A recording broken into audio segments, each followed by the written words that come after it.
पक्षा इव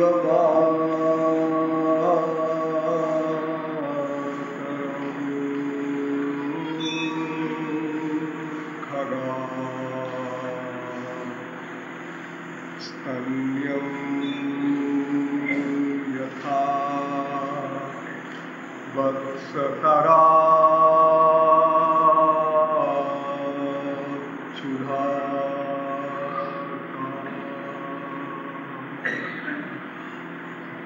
प्रियं प्रियेवभ्युषितं विषण्णा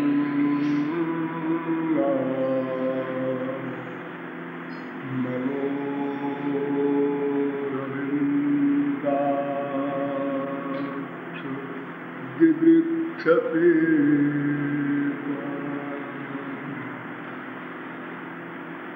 नमः कमलना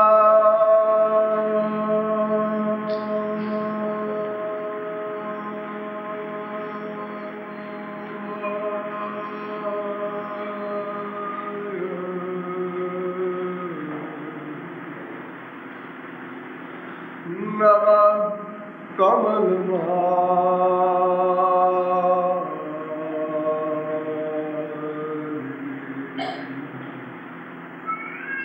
नमः कमलपाद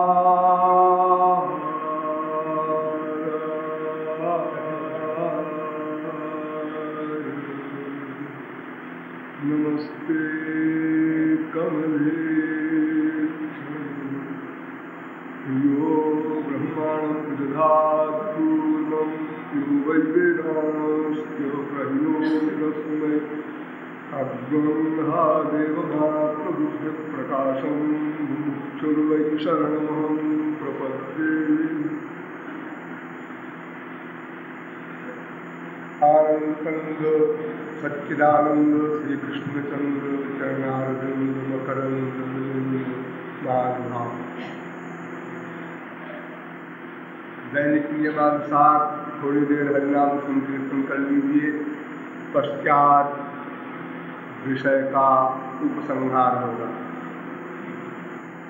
भज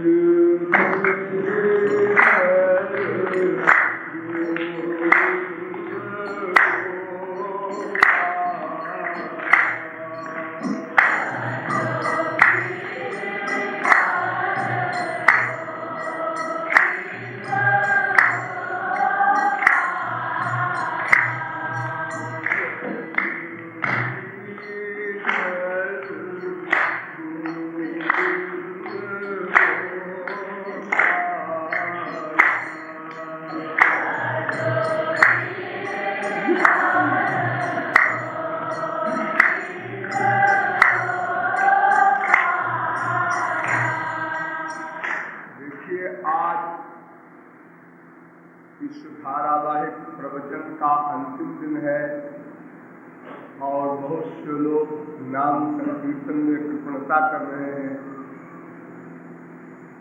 प्रारंभ में और अंत में तो लोग साधारण व्यक्ति का भी सम्मान करते हैं और अभी अभी आप लोगों ने अभिनंदन सुनाया। भगवान नाम उच्चारण में लज्जा क्यों? रकारादीनि नामानि शृण्वतो मम पार्वती मनः प्रसन्नतां याति राम नामाभिशंकया। भगवान शंकर कहते हैं पार्वती जी से, हे पार्वती, अगर कोई रा कहता है रा तो मेरा रोम रोम पुलकित हो उठता है कि अब ये माँ कहने वाला है। राग कहते ही मैं विभोर हो जाता हूँ कि अब यह व्यक्ति माँ कहने वाला है, अर्थात इसकी राम कहने की मंशा है। भले ही वो रा के बाद वण कह दे रावण, किंतु मैं तो रा सुनते ही विभोर हो जाता हूँ। तो ऐसे नाम के कीर्तन में कृपणता हो, ये लड़ाई की बात है। और आप लोग देख रहे हैं कि डॉक्टरों की राय के विरुद्ध मैंने 10 दिन आपकी सेवा की और यही एक भिक्षा हमारी आपसे है भगवान नाम की, और उसी में आप विमृता करेंगे तो झगड़े की बात है। मैं आप लोगों से और कोई भेंट पूजा तो नहीं ले रहा हूँ, ये भगवान नाम की भिक्षा यही हमारी भेंट समझ लीजिए, और ये कृपणता अब न हो।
वृंदावन बिहारी लाल की जय।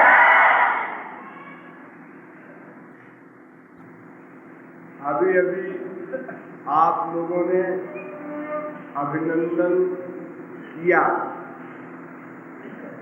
लौकिक के अनुसार अभिनंदन के बाद कुछ भी नहीं बोलना चाहिए, ऐसा हमारे संसार में नियम है।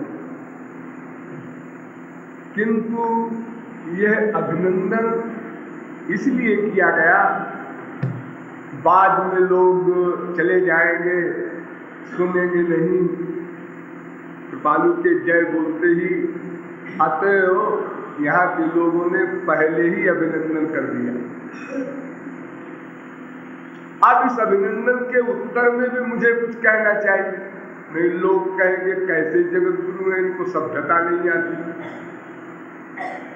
और इसके उत्तर में क्या कहा जाए, ये भी एक पहेली है। अगर कहा जाए कि आप लोगों ने इतने महान शब्दों से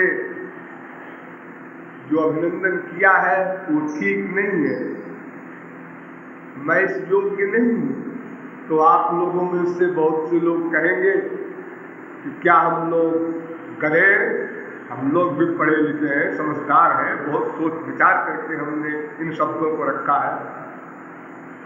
और यदि हम कहें आप लोगों ने बिल्कुल ठीक लिखा, तो आप लोग कहेंगे बड़े अहंकारी हैं जी, इन्होंने स्वीकार कर लिया कि ठीक लिखा। और यदि हम कुछ न बोले तो आप लोग कहेंगे देखो एटिकेट भी नहीं समझते, सभ्यता का पालन भी नहीं करते। तो मैं क्या उत्तर दूं इसका? तीनों उत्तर किसी न किसी के विपरीत पड़ेंगे, इसलिए जिसके लिए जो उत्तर सुखद हो वो अपने लिए वही उत्तर समझ। अब आप लोग सावधान हो जाए। तमिल विदित्वात् मृत्यु में जिनान्य पंथा विद्यते जनाय, इस वेद मंत्र की व्याख्या करते हुए अब तक मैंने आप लोगों को ये बताया कि विश्व का प्रत्येक जीव एकमात्र आनंद ही चाहता है और उसी आनंद प्राप्ति के ही अनादिकाल से प्रयत्नशील भी है। किंतु आनंद की प्राप्ति ईश्वर प्राप्ति पर ही निर्भर है, ऐसा वेदांतियों का मत है। अतएव ईश्वर तत्व पर विचार किया गया, पता लगा कि ईश्वर को प्राकृत इंद्रिय मन बुद्धि से अग्राह्य है। हम निराश हुए, किंतु पुनः वेदांतियों ने बताया वह ईश्वर जिस पर कृपा कर देता है वो जीव उस ईश्वर को जान लेता है, प्राप्त कर लेता है। पश्चात यह बताया गया कि वह कृपा भी ईश्वर शरणागति पर निर्भर है और वो शरणागति मन को ही करनी है, जबकि मन अनादिकाल से संसार के शरणागत है। अतएव संसार तत्व पर भी विचार किया गया और बताया गया कि ब्रह्मलोक पर्यंत के ऐश्वर्यों में ना सुख है ना दुख है, ऐसा निश्चय करना होगा, तब मन रिक्त होगा, खाली होगा। पश्चात एक ब्रह्मनिष्ठ महापुरुष की आवश्यकता हुई। अतएव महापुरुष के विषय में भी आपको विस्तार से बताया गया। पश्चात ईश्वर शरणागति की साधनाओं का प्रकरण आया। तत्संबंध में कर्म, ज्ञान एवं भक्ति ये तीन मार्ग बताए गए। कर्म के प्रकरण में विकर्म, कर्म, कर्मयोग, कर्म संन्यास का विशद विवेचन किया गया और संक्षेप में सारांश यह बताया गया कि कोई भी कर्म धर्म यदि विधिवत होगा तो स्वर्ग के आगे नहीं ले जा सकता।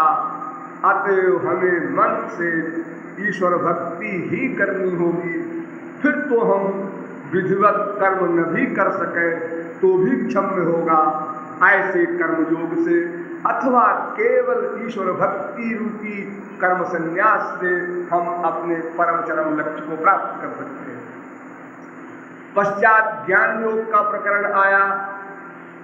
उसमें भी आपको शास्त्रिक ज्ञान, आत्मज्ञान और ब्रह्म ज्ञान सबका विशद विवेचन करते हुए ये बताया गया कि ज्ञानी को भी भक्ति करनी होगी, बिना भक्ति के ज्ञान निंदनीय है।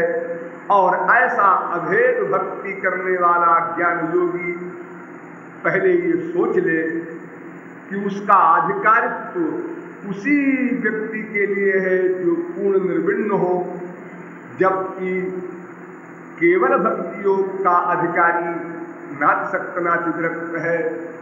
फिर मार्ग का अंतर भी बताया गया कि ज्ञान योगी का पग पग पर पतन होता है, क्योंकि उसको क्षेम को नहीं वहन करते, किंतु भक्त की रक्षा भगवान स्वयं करते हैं, अतः उसके पतन का प्रश्न ही नहीं उपस्थित होता।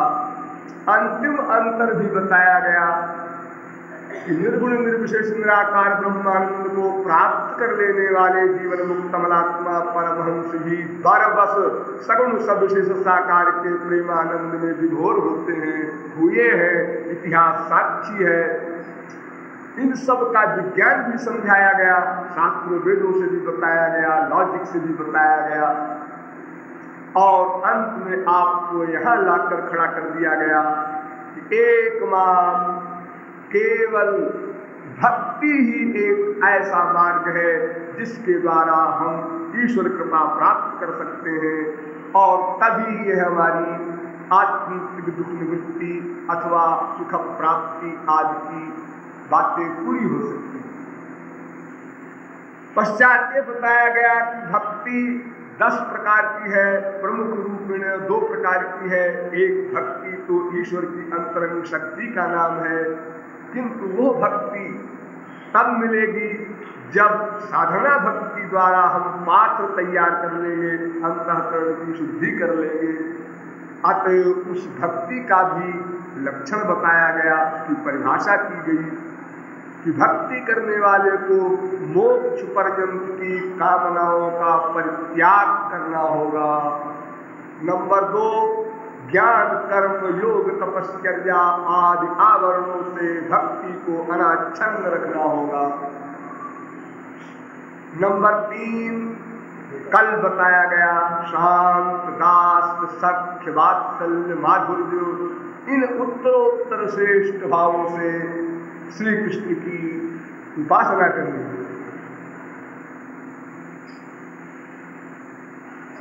और चौथी चीज अंत में बताई गई थी अनन्यता, अर्थात केवल श्री कृष्ण की ही उपासना करनी होगी, अर्थात मन का अटैचमेंट और कहीं भी देवी देवता मानव दानों में न होने पाए, यह सावधानी रखनी होगी। ये 4 बातें आपको कल तक बताई गई। एक बात आज और बताना है, उसके बाद फिर साधना बताई जाएगी। जब आप साधना करने चलेंगे तो सबसे पहला और सबसे इंपॉर्टेंट महत्वपूर्ण विषय आएगा प्रैक्टिकल लाइफ में। जब हम साधना करने चलेंगे कि श्री कृष्ण का रूप ध्यान किया जाए। रूप ध्यान हमारे देश में जितनी उपासना चल रही है, अधिकांश 99.9% फिजिकल, अर्थात मन पृथक है, इंद्रियों से उपासना हो रही है। पूजा हो, पाठ हो, जप हो, तप हो, कोई भी साधन जो हम करते हैं उसमें मन पर ध्यान नहीं देते, और वो पहला पॉइंट है मन। इसलिए हमें रूप ध्यान पर थोड़ा गंभीर विचार कर लेना है। श्री कृष्ण का रूप ध्यान करना है। रूप ध्यान, यही तो समस्या है। श्री कृष्ण को देखा है नहीं और रूप ध्यान करना। हम लोग कहा करते हैं भाई, हम संसार में किसी का ध्यान करते हैं, उसको पहले देखते हैं, फिर उसका ध्यान कर लेते हैं। श्री कृष्ण को देखा नहीं, तो ध्यान कैसे करें? अगर स्वामी जी, गुरु जी, महात्मा जी आप दिखा दे एक बार, फिर देखिए हम कैसा रूप ध्यान करते हैं और आपका क्या बिगड़ जाएगा, दिखा दीजिए। अरे जब इतना कष्ट आप करते हैं हम लोगों के लिए, इतिहास साक्षी है महापुरुषों ने कितने कितने कष्ट झेले और हम लोगों ने कितने कष्ट दिए उनको। केवल निंदा ही कर देते सो बात नहीं, कितना कितना विरोध हुआ है महापुरुषों का इसी देश में, सदा होता है, आज भी होता होगा, आगे भी होगा। सतयुग में भी हुआ, त्रेता में भी हुआ, द्वापर में भी हुआ, ये तो कलयुग है। और वो विरोध कोई गलत चीज नहीं है, इसलिए कि महापुरुष ईश्वर की पार्टी का है, हम लोग माया की पार्टी के हैं, तो विरोध तो स्वभावतः है, कोई क्या करे। हमारा लक्ष्य कुछ और है, उनका कहना कुछ और है, अंधकार और प्रकाश के समान विरोध है। तो महाराज इतना कष्ट आप लोग करते हैं, हमारे बीच में आकर ग्रंथ भी लिखते हैं। अरे आप दिखा दीजिए, राम भक्त का कर न सकाही, और आप जो कुछ कह देंगे भगवान तो मानेंगे नहीं। भगवान की हिम्मत नहीं है कि भक्त कहे चलो यहाँ मंच पर खड़े हो, और भगवान कहे नहीं जी अभी नहीं आएंगे। इसका भी इतिहास साक्षी है। भक्त का कौन सा व्रत है? अरे जब भीष्म पितामह शस्त्र उठवा सकते हैं, तो फिर भक्त कोई ऐसी गंदी बात कह नहीं रहा है कि भगवान के एतराज हो, या ये कि भगवान को कहीं से आना पड़ेगा, कोई वर्क कर रहे हैं। अरे वो तो सर्वव्यापक है, उनको क्या आना जाना, क्या मेहनत, प्रेम से प्रकट हो ही भगवान। ऐसा हम लोग कहते हैं, कुछ लोग सोचते हैं, लेकिन क्या संसार में है हमने ऐसा कभी सोचा या कहीं कहा या कहीं किसी से ऐसी आशा की कि पहले फल मिल जाए फिर साधना करेंगे, पहले डिग्री मिल जाए फिर कॉलेज में पढ़ने जाएंगे, पहले बेटा पैदा हो जाए फिर ब्याह करेंगे, पहले फल हो जाए बाद में पेड़ लगाएंगे। संसार में तो ऐसा कहीं नहीं करते। ईश्वरीय राज्य में कैसे हम कह देते हैं तपाक से कि पहले भगवान को दिखा दो। और संसार में जितने वर्क हम करते हैं, क्या पहले अनुभव करके तब करते हैं? क्या लड़का स्कूल जाता है तो स्कूल जाने के पहले उसको डिग्री मिल गई, उसका सुख मिल गया उसको? जो बीए में एमए में जो डिग्री मिलती है बच्चों को, पहली बार गाउन पहनते हैं और हाथ में लेकर फोटो खिंचवाते हैं हर बच्चे, ये सुख है, ग्रेजुएट हो गया। तो अगर बच्चा पहले दिन स्कूल जाते समय कह देता कि वो जो पापा आपकी फोटो है ना डिग्री लिए हुए, वो पहले हमारा कर दीजिए फिर स्कूल जाएंगे, तो कोई पापा कोई टीचर क्या जवाब देता? इम्पॉसिबल, नहीं हो सकता है। तो चलो तो चलेंगे, पढ़ने नहीं हो सकता। 12 साल कोपड़ा पच्ची करो, रात दिन मेहनत करो, तो एक कागज मिलेगा, एक फोटो उतरेगा। अभी नहीं। आप लोग देखते हैं कलेक्टर को, कमिश्नर को, गवर्नर को, किसी ऑफिसर को, प्राइम मिनिस्टर को, प्रेसिडेंट को देखकर आप ललचाते हैं, मैं भी हो जाऊं कलेक्टर, मैं भी हो जाऊं कमिश्नर, मैं भी हो जाऊं मिनिस्टर। तो क्या किसी ने ऐसा कहा या ऐसा प्रयत्न किया पहले मिनिस्टर बना दो बाद में इलेक्शन में खड़े होंगे, पहले कलेक्टर बना दो बाद में आईएएस के कंपटीशन में बैठेंगे? ऐसा किसी ने नहीं। और अगर कहता तो लोग कहते लीला है। तो संसार में तो हम सर्वत्र बात कर रहे हैं, किसी सुख का अनुभव नहीं हुआ। सुख का अनुभव देखने से नहीं होता, कलेक्टर को जो सुख मिल रहा है, प्राइम मिनिस्टर को जो सुख मिल रहा है, ये आप देख करके नहीं पा सकते, क्योंकि अगर देख कर आप पा ले तो आप उस सीट पर जाने का प्रयत्न ही क्यों करें। जी बिलावजे इतना सारा वर्क करो तो कलेक्टर बनो। अरे बिना वर्क किए ही हमने देखा कलेक्टर को, सब शहर के लोग ऑफिसर क्या नागरिक क्या सलाम कर रहे हैं, वाह क्या ठाक डीएम। तो अगर वो देखकर हमको कलेक्टर वाला सुख मिल जाता तो हम क्यों सर्विस करते उस सुख के पाने के लिए। नहीं, सुख नहीं मिला देखने से, सुख अनुभव करने की चीज है। वो तब मिलेगा जब वो कुर्सी हमको मिल जाएगी और लोग हमको सलाम करने लगेंगे, तब सुख मिलेगा। तो देखो वो सब देख करके ही हमने कलेक्टर बनने की प्लानिंग की और प्रयत्न किया, कंपटीशन में बैठे।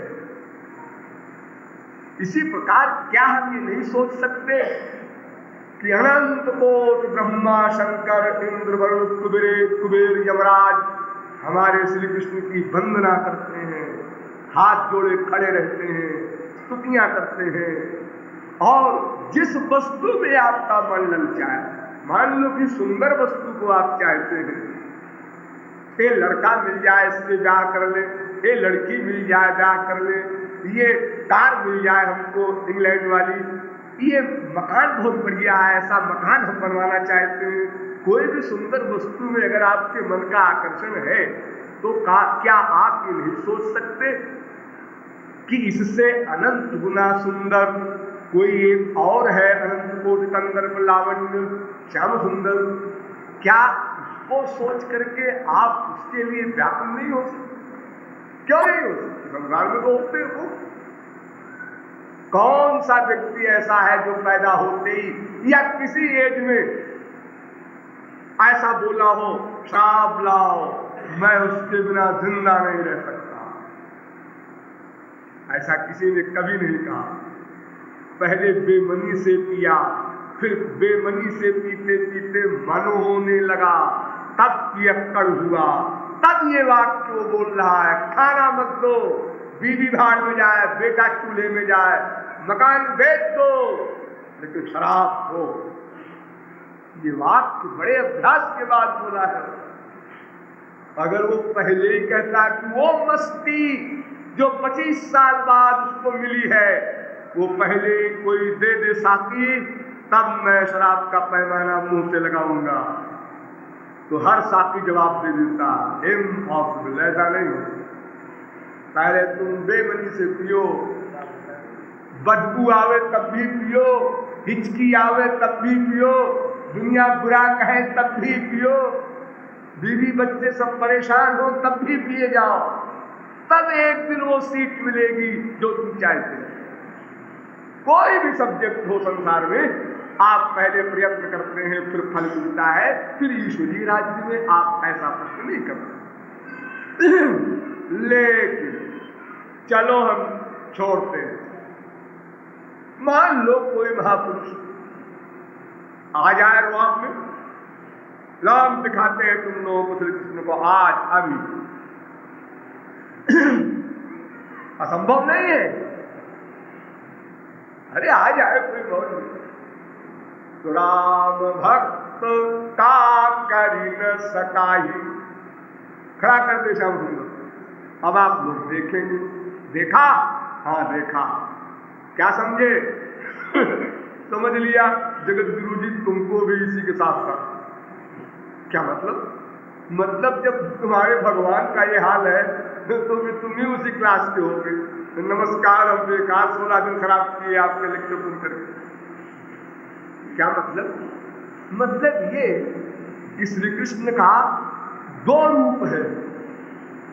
एक रूप तो ऐसा है कि जब आप अधिकारी बन जाएंगे तभी देख सकेंगे, और एक रूप ऐसा है कि आप सब देख सकते हैं।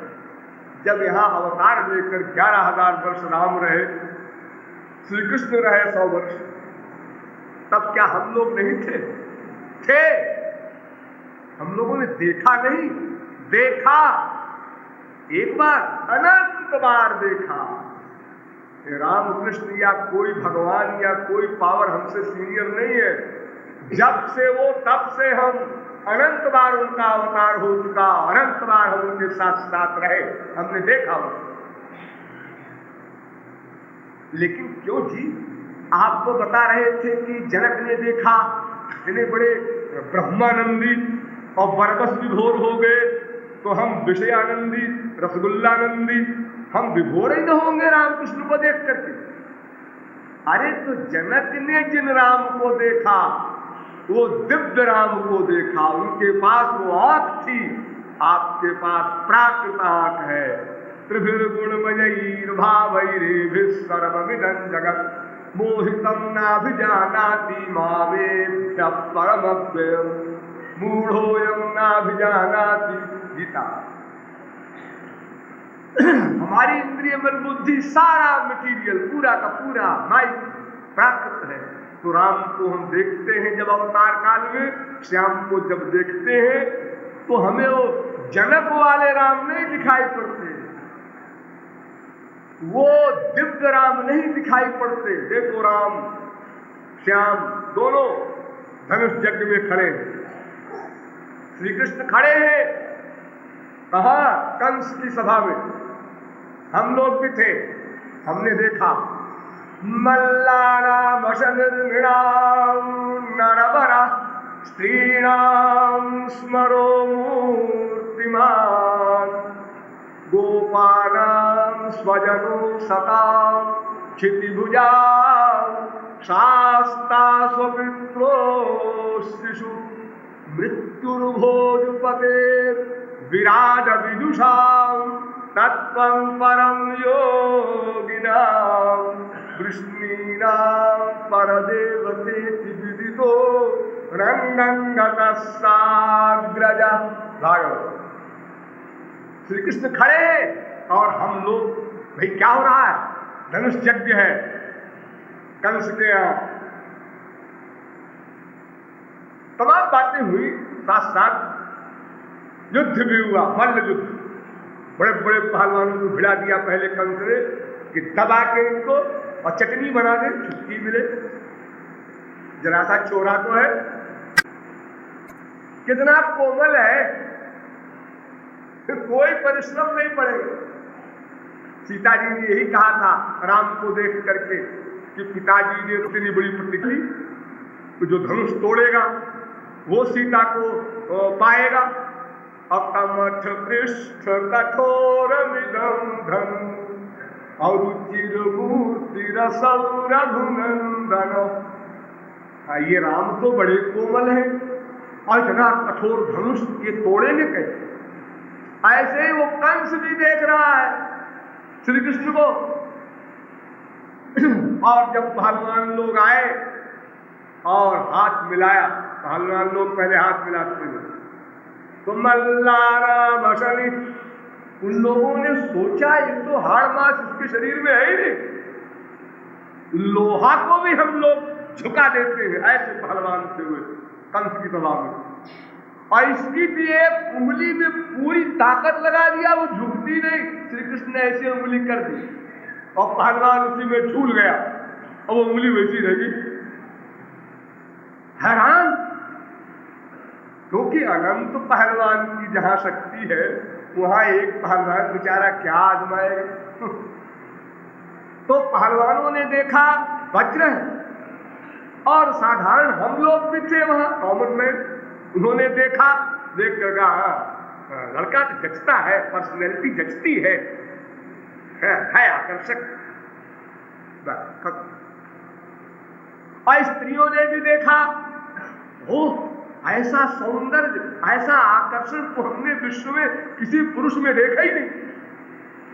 इसके तो रोम रोम में जैसे रस क्यों रहा है ऐसा लगता है, इसका रोम रोम मेरे हृदय को खींचे जा रहा है।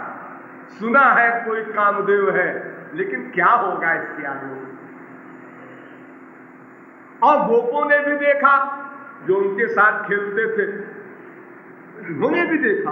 उन्होंने कहा यार अपना वही लंगोटिया यार है, ये धनुष तोड़ने आया है। अरे ये क्या तोड़ेगा, नाक कटाएगा, अभी हम लोगों की नाक कटेगी। सखा लोग यो सोच रहे।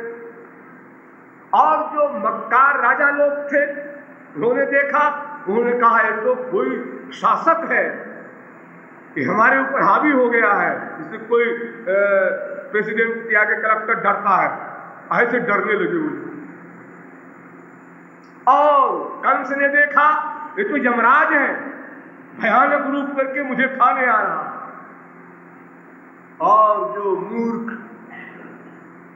दुष्ट प्रकृति के लोग थे उन्होंने देखा इसके 4 सिर हैं, दूसरा कहता है नहीं गिन तो 10 है, तीसरा कहता है बेवकूफ गिनती भी आती है 15 है।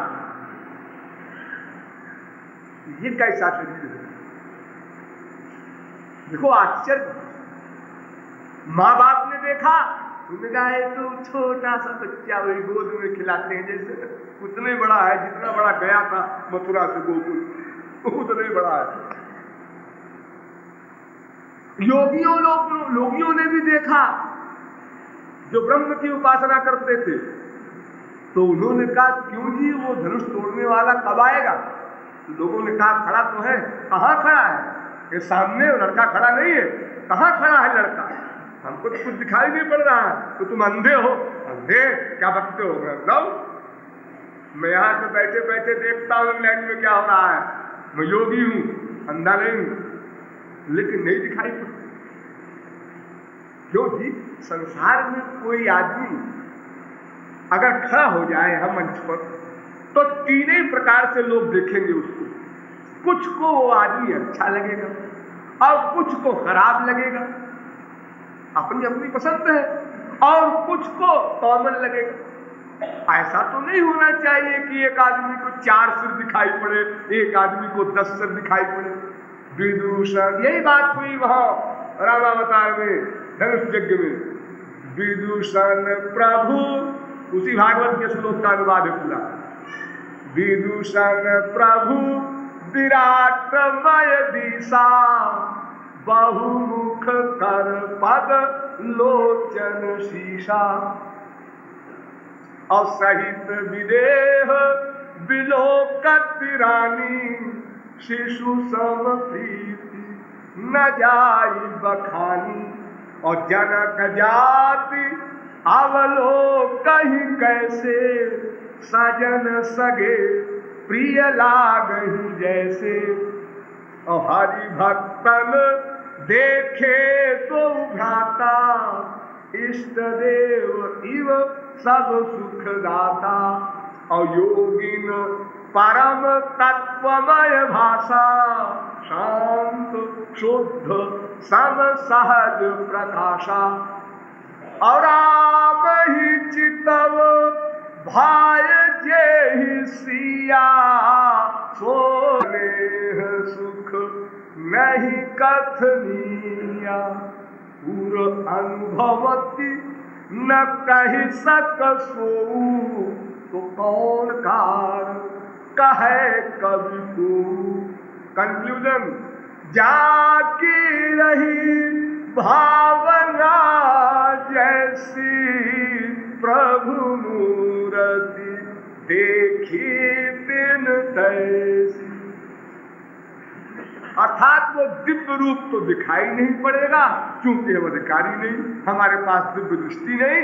हम प्राकृत राम को देखेंगे, प्राकृत श्री कृष्ण को देखेंगे, और हमें जो थोड़ा बहुत अनुराग इस समय है, यह सुनकर, यह पढ़कर शास्त्रों को, ऐसे श्री कृष्ण है, ऐसे राम है, वो भी खत्म हो जाए।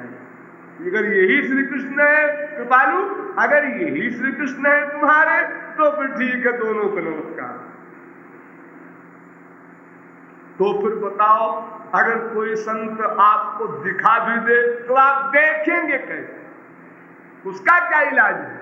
अगर आप कहें साहब वो दृष्टि भी दे दे, और एक कदम चलिए, मान लो आप ये कहें कि वो दिव्य दृष्टि भी दे दे, जिसके द्वारा वो दिखाई पड़ता है, तो वह दिव्य दृष्टि देने में तो नियम है। यदि नियम का उल्लंघन करता है तो मानव की कोटि में भी न रह जाएगा, वो महापुरुष की कोटि में कैसे आएगा, भगवान की कोटि में कैसे आएगा। इसलिए हमको रूप ध्यान करना है। बिना देखे करना है।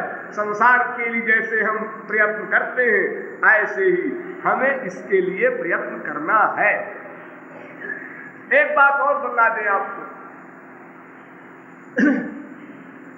ये तो मैंने रूप की बात बताई, और अगर कहीं कार्य देख ले रामकृष्ण का तब तो फिर लेफ्ट टर्न राइट टर्न न हो, सीधे अबाउट टर्न हो जाए भगवान की जगत हो।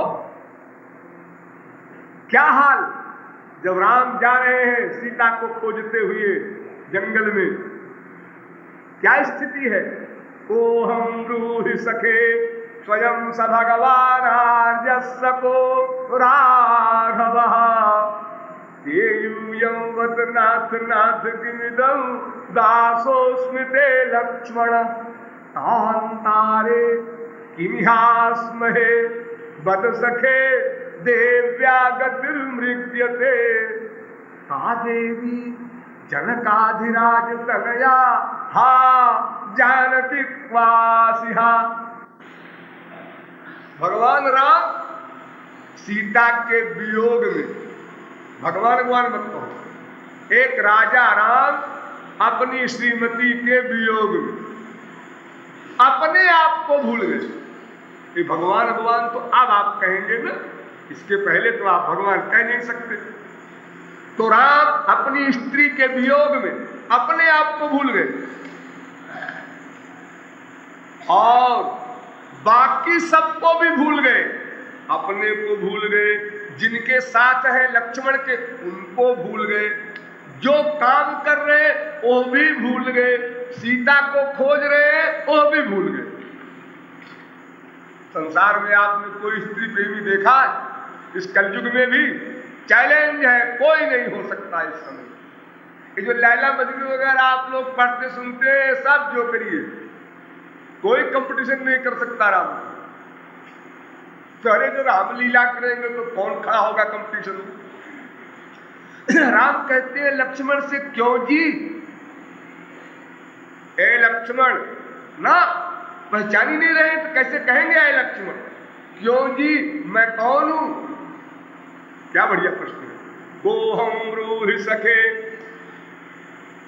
लक्ष्मण ने कहा महाराज आप आर्य हैं। आर्य? कौन सा आर्य? महाराज आप राघव हैं। ओ मैं राघव हूं। मैं राघव हूं, तुम कौन हो? केयूजम। महाराज मैं आपका दास लक्ष्मण हूं। ओ समझा, मैं राम तुम लक्ष्मण है। ये सब क्या है? महाराज जंगल है। हम राम तुम लक्ष्मण, ये जंगल, हम लोग जंगल में क्यों आ गए? कांतारे किमिहास में। महाराज हम लोग देवी जी को ढूंढ रहे हैं। देवी? कहा देवी? कौन सी देवी? महाराज जानकी जी को। ओ जानकी जी को? जानकी फिर बेहोश।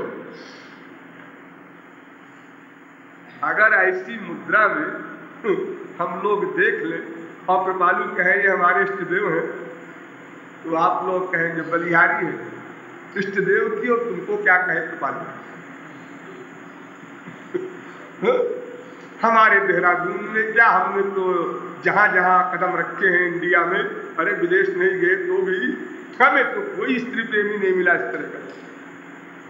अरे वृक्षा पर्वतस्था गिरिगहन लता वायुना विद्यमाना रामोहम व्याकुलात्मा दशरथ तनया शोक शुक्रेण दग्धा बिंबोष्ठी चान्नेत्री सुविपुल जघना बद्धनागेन्द्र कांची हा सीता केन नीता मम हृदय गता हो भवान केन दृष्टा। हे खग मृग हे मधुकर श्रेणी तुम देखे सीता मृग नैनी। रे वृक्षा पेड़ों पक्षियों नदियों लताओ पताओ बताओ, तुमने इधर से जाती हुई कहीं मेरी सीता को तो नहीं देखा? हे राम कहे, अगर किसी की स्त्री खो जाए, बेटा खो जाए, तमाम खोया करते हैं आप लोगों के भी समय समय पर, तो आप लोग पुलिस में खबर देते हैं, रेडियो से अनाउंस करा दीजिए, 10-20 आदमी भेज दीजिए, पता लगावे। ऐसा तो कोई नहीं करेगा कि कहीं खड़े होकर किसी पेड़ से पूछे, क्यों जी पेड़ जी बताओ इधर से मेरा बेटा गया है क्या? भला पेड़ क्या बताएगा? लेकिन ये होश ही नहीं राम को कि पेड़ बोलेगा कि नहीं बोलेगा। ऐसी समाधि तो राम देखी सुनी चरित तुम्हारे, जड़ मोह बुध हो ही सुखारे। बड़े बड़े जो धुरंधर कहलाने वाले सरस्वती बृहस्पति जो हमारे ब्रह्मांड की अथॉरिटी है, उनकी भी खिद्यक धीर पिदामी हो, उनकी भी मति कुंठित हो जाती है। तो नरपा मर कर केत की बात, हम लोग किस खेत की मूली है? अगर पहले ही दिन यही जगत गुरु कृपालु आपके सामने आकर बैठता और 10-20 वाक्य अंड-बंड बोलता, मैंने यहाँ इसलिए आया है कि आप लोग कहाँ से आता है, हम आप लोगों से बात नहीं करना चाहता, आप लोगों का सबका दिमाग खराब है, ऐसे अंड-बंड बोलता 10-20 वाक्य, तो आप लोग कहते क्यों जी, ये तो इश्तहार कुछ और था, लोग हमसे कुछ और कह रहे थे। अच्छा जी नमस्कार, चलो भाई। फिर अगर कोई कहता रास्ते में, क्या बात है लौट क्यों आ रहे हैं? अरे जी वो तो दर्जा 4 भी नहीं पढ़ा लिखा है, लट्ठगवार अंड-बंड बोल रहा था, सिर्फ शराब पी के कोई बोलो। अजी नहीं, आप ऐसी कैसी बात कर रहे हैं? मैं जानता हूं, उनकी डिग्री को जानता हूं। अजी मैं अनुभव बता रहा हूं, आप डिग्री जानते हैं। देखो एक छोटी सी बात कि आप एक नहीं सुनेंगे उसकी।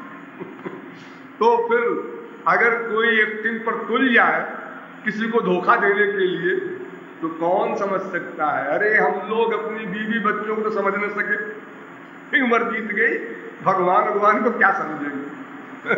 अपनी बीवी को, अपने बेटे को, अपने जो सगे सगे कहलाने वाले इन्हीं को नहीं समझ पाए अभी हम लोग। अगर इन्हीं को समझ लेते तो आधी भगवत प्राप्ति हो जाती, वैराग्य तो हो जाता कम से कम। कि ये सब जोक है, ये लोग सब जोक है, ये समझ जाते अगर हम लोग, तो फिर हमारा अटैचमेंट ही समाप्त हो जाता, डिटैचमेंट हो जाता। तो इसलिए राम का, भगवान का दर्शन या उनकी लीला, ये जो आज आप सुन करके विभोर हो रहे हैं, तो आज तो आपको फेत है। सारे महापुरुषों ने श्री कृष्ण की भक्ति की, वेद से लेकर रामायण तक सर्वत्र चर्चा है, और भगवान है, श्योर, ठीक है। लेकिन अगर उनके इन कार्यों को आप देखेंगे तो आप कहेंगे भाई इम्पॉसिबल, ये नहीं हो सकता। एक भी परिभाषा भगवान की लागू नहीं होती इनके ऊपर। वो सर्वज्ञ है, ये अल्पज्ञ है, वो समर्थ है, ये असमर्थ है, वो सर्वशक्तिमान है, ये तो घोर अशक्त है, वो सदा सर्वदा आनंदमय है, ये तो घोर दुखी है, रो रहे बीवी के लिए। एक भी परिभाषा भगवान की लागू न होगी अगर अवतार काल में आप देख लेंगे। इसीलिए अवतार काल में किसी का लाभ नहीं हुआ भगवान के अवतार से, एक का भी नहीं हुआ। 11,000 वर्ष भगवान राम हमारी इंडिया की रोटी खाए होंगे, लेकिन एक का फायदा नहीं हुआ, एक का भी। और उनके एक बड़े प्रिय भक्त हैं, आपने नाम सुना होगा, तुलसीदास जी महाराज। उन्होंने लिखा कि एक तो हुआ। 11,000 वर्ष में अगर भगवान एक का उद्धार कर सकता है तो फिर बता दो गई, हम लोगों का 1 नंबर आएगा तो कभी। और उसमें भी कृपालु को डाउट है, जिसको कह रहे हैं तुलसीदास जी महाराज, राम एक तापसतीय तारी, राम एक तापसतीय तारी।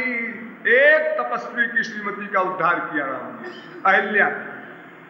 लेकिन उद्धार माने क्या? तारी माने क्या? तारी माने होता है मोक्ष। वो तो अपने पति के लोग तो गई थी, राम में थोड़े मिल गई अहिल्या। जो राम के चरण का स्पर्श हुआ तो अहिल्या पति लोक गई। अब अगर उसका पति वैकुंठ गया होगा तो ठीक है, चलो मान लेते हैं, हो गया उसका भी उद्धार। लेकिन अगर उसके पति कहीं स्वर्ग में हो तो फिर श्रीमती को भी जाना पड़ेगा स्वर्ग में, और फिर लौट के आना पड़ेगा मृत्यु लोक। अवतार काल में किसी का लाभ नहीं। क्यों? कोई देख ही नहीं सकता, जान ही नहीं सकता। चिदानंदमय देह तुम्हारी, कौन जानेगा? जन्म कर्म च मे दिव्यम, कौन जाने, कैसे जाने? इसलिए अब ये प्रश्न मस्तिष्क में न लाइएगा कि अमुक महात्मा कहता है हम भगवान का दर्शन करा देंगे। वो महात्मा नहीं है, उनका दर्शन करा देंगे, ये सब बकवास है। सीधी सीधी बात है, ईश्वर भक्ति करनी होगी, जो मैं बताऊंगा अभी आगे। उससे अंतःकरण की शुद्धि होगी, तब आप अधिकारी बनेंगे, तब गुरु कृपा से वो शक्ति आपको मिलेगी, तब वो सब बातें होंगी, भगवान का दर्शन वगैरह। फिर किसी के हाथ नहीं जोड़ना है, तुम दिखा दो, अरे फिर तो ऐसा दिखेगा कि तुम आंख बंद करोगे तब भी दिखेगा, तुम कान में उंगली लगाओगे तब भी सुनाई पड़ेगी मुरली।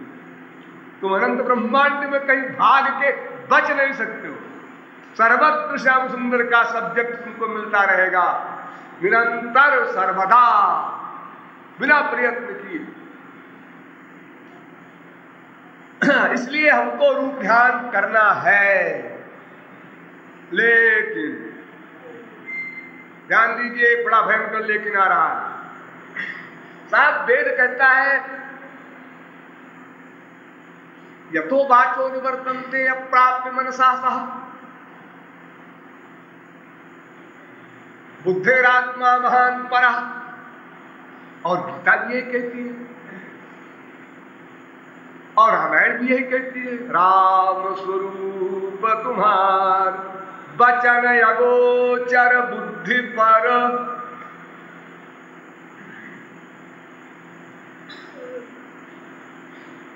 जहां तक कोई जीव, वो चाहे बृहस्पति हो, जहां तक कोई जीव मन से सोच सकता है, गोचर जहां लगी मन जाई, सो सब माया जानहु भाई।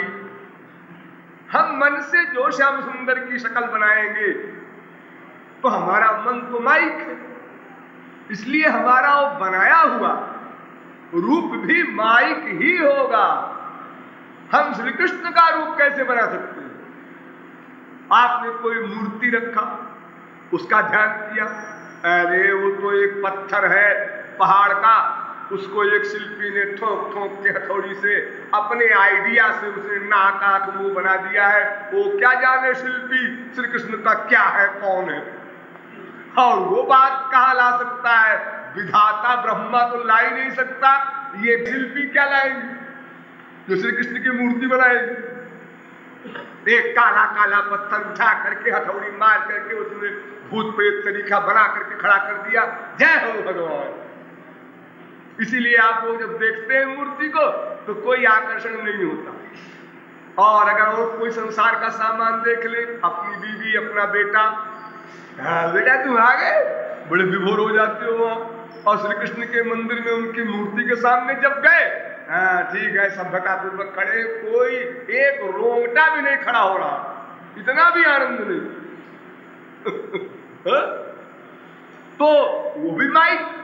कोई आप चित्र ले लेते हैं, फोटो, तो फोटो भी वो भी किसी चित्रकार ने बनाया है अपने आइडिया से, तो वो भी रूप नहीं है श्री कृष्ण का। अरे कोई भी मन से जो कुछ बनाएगा, सोचेगा, वो चाहे बाहर बनावे चाहे मन में बनावे, सब माइक ही होगा। तो श्री कृष्ण का रूप ध्यान हम कैसे करें?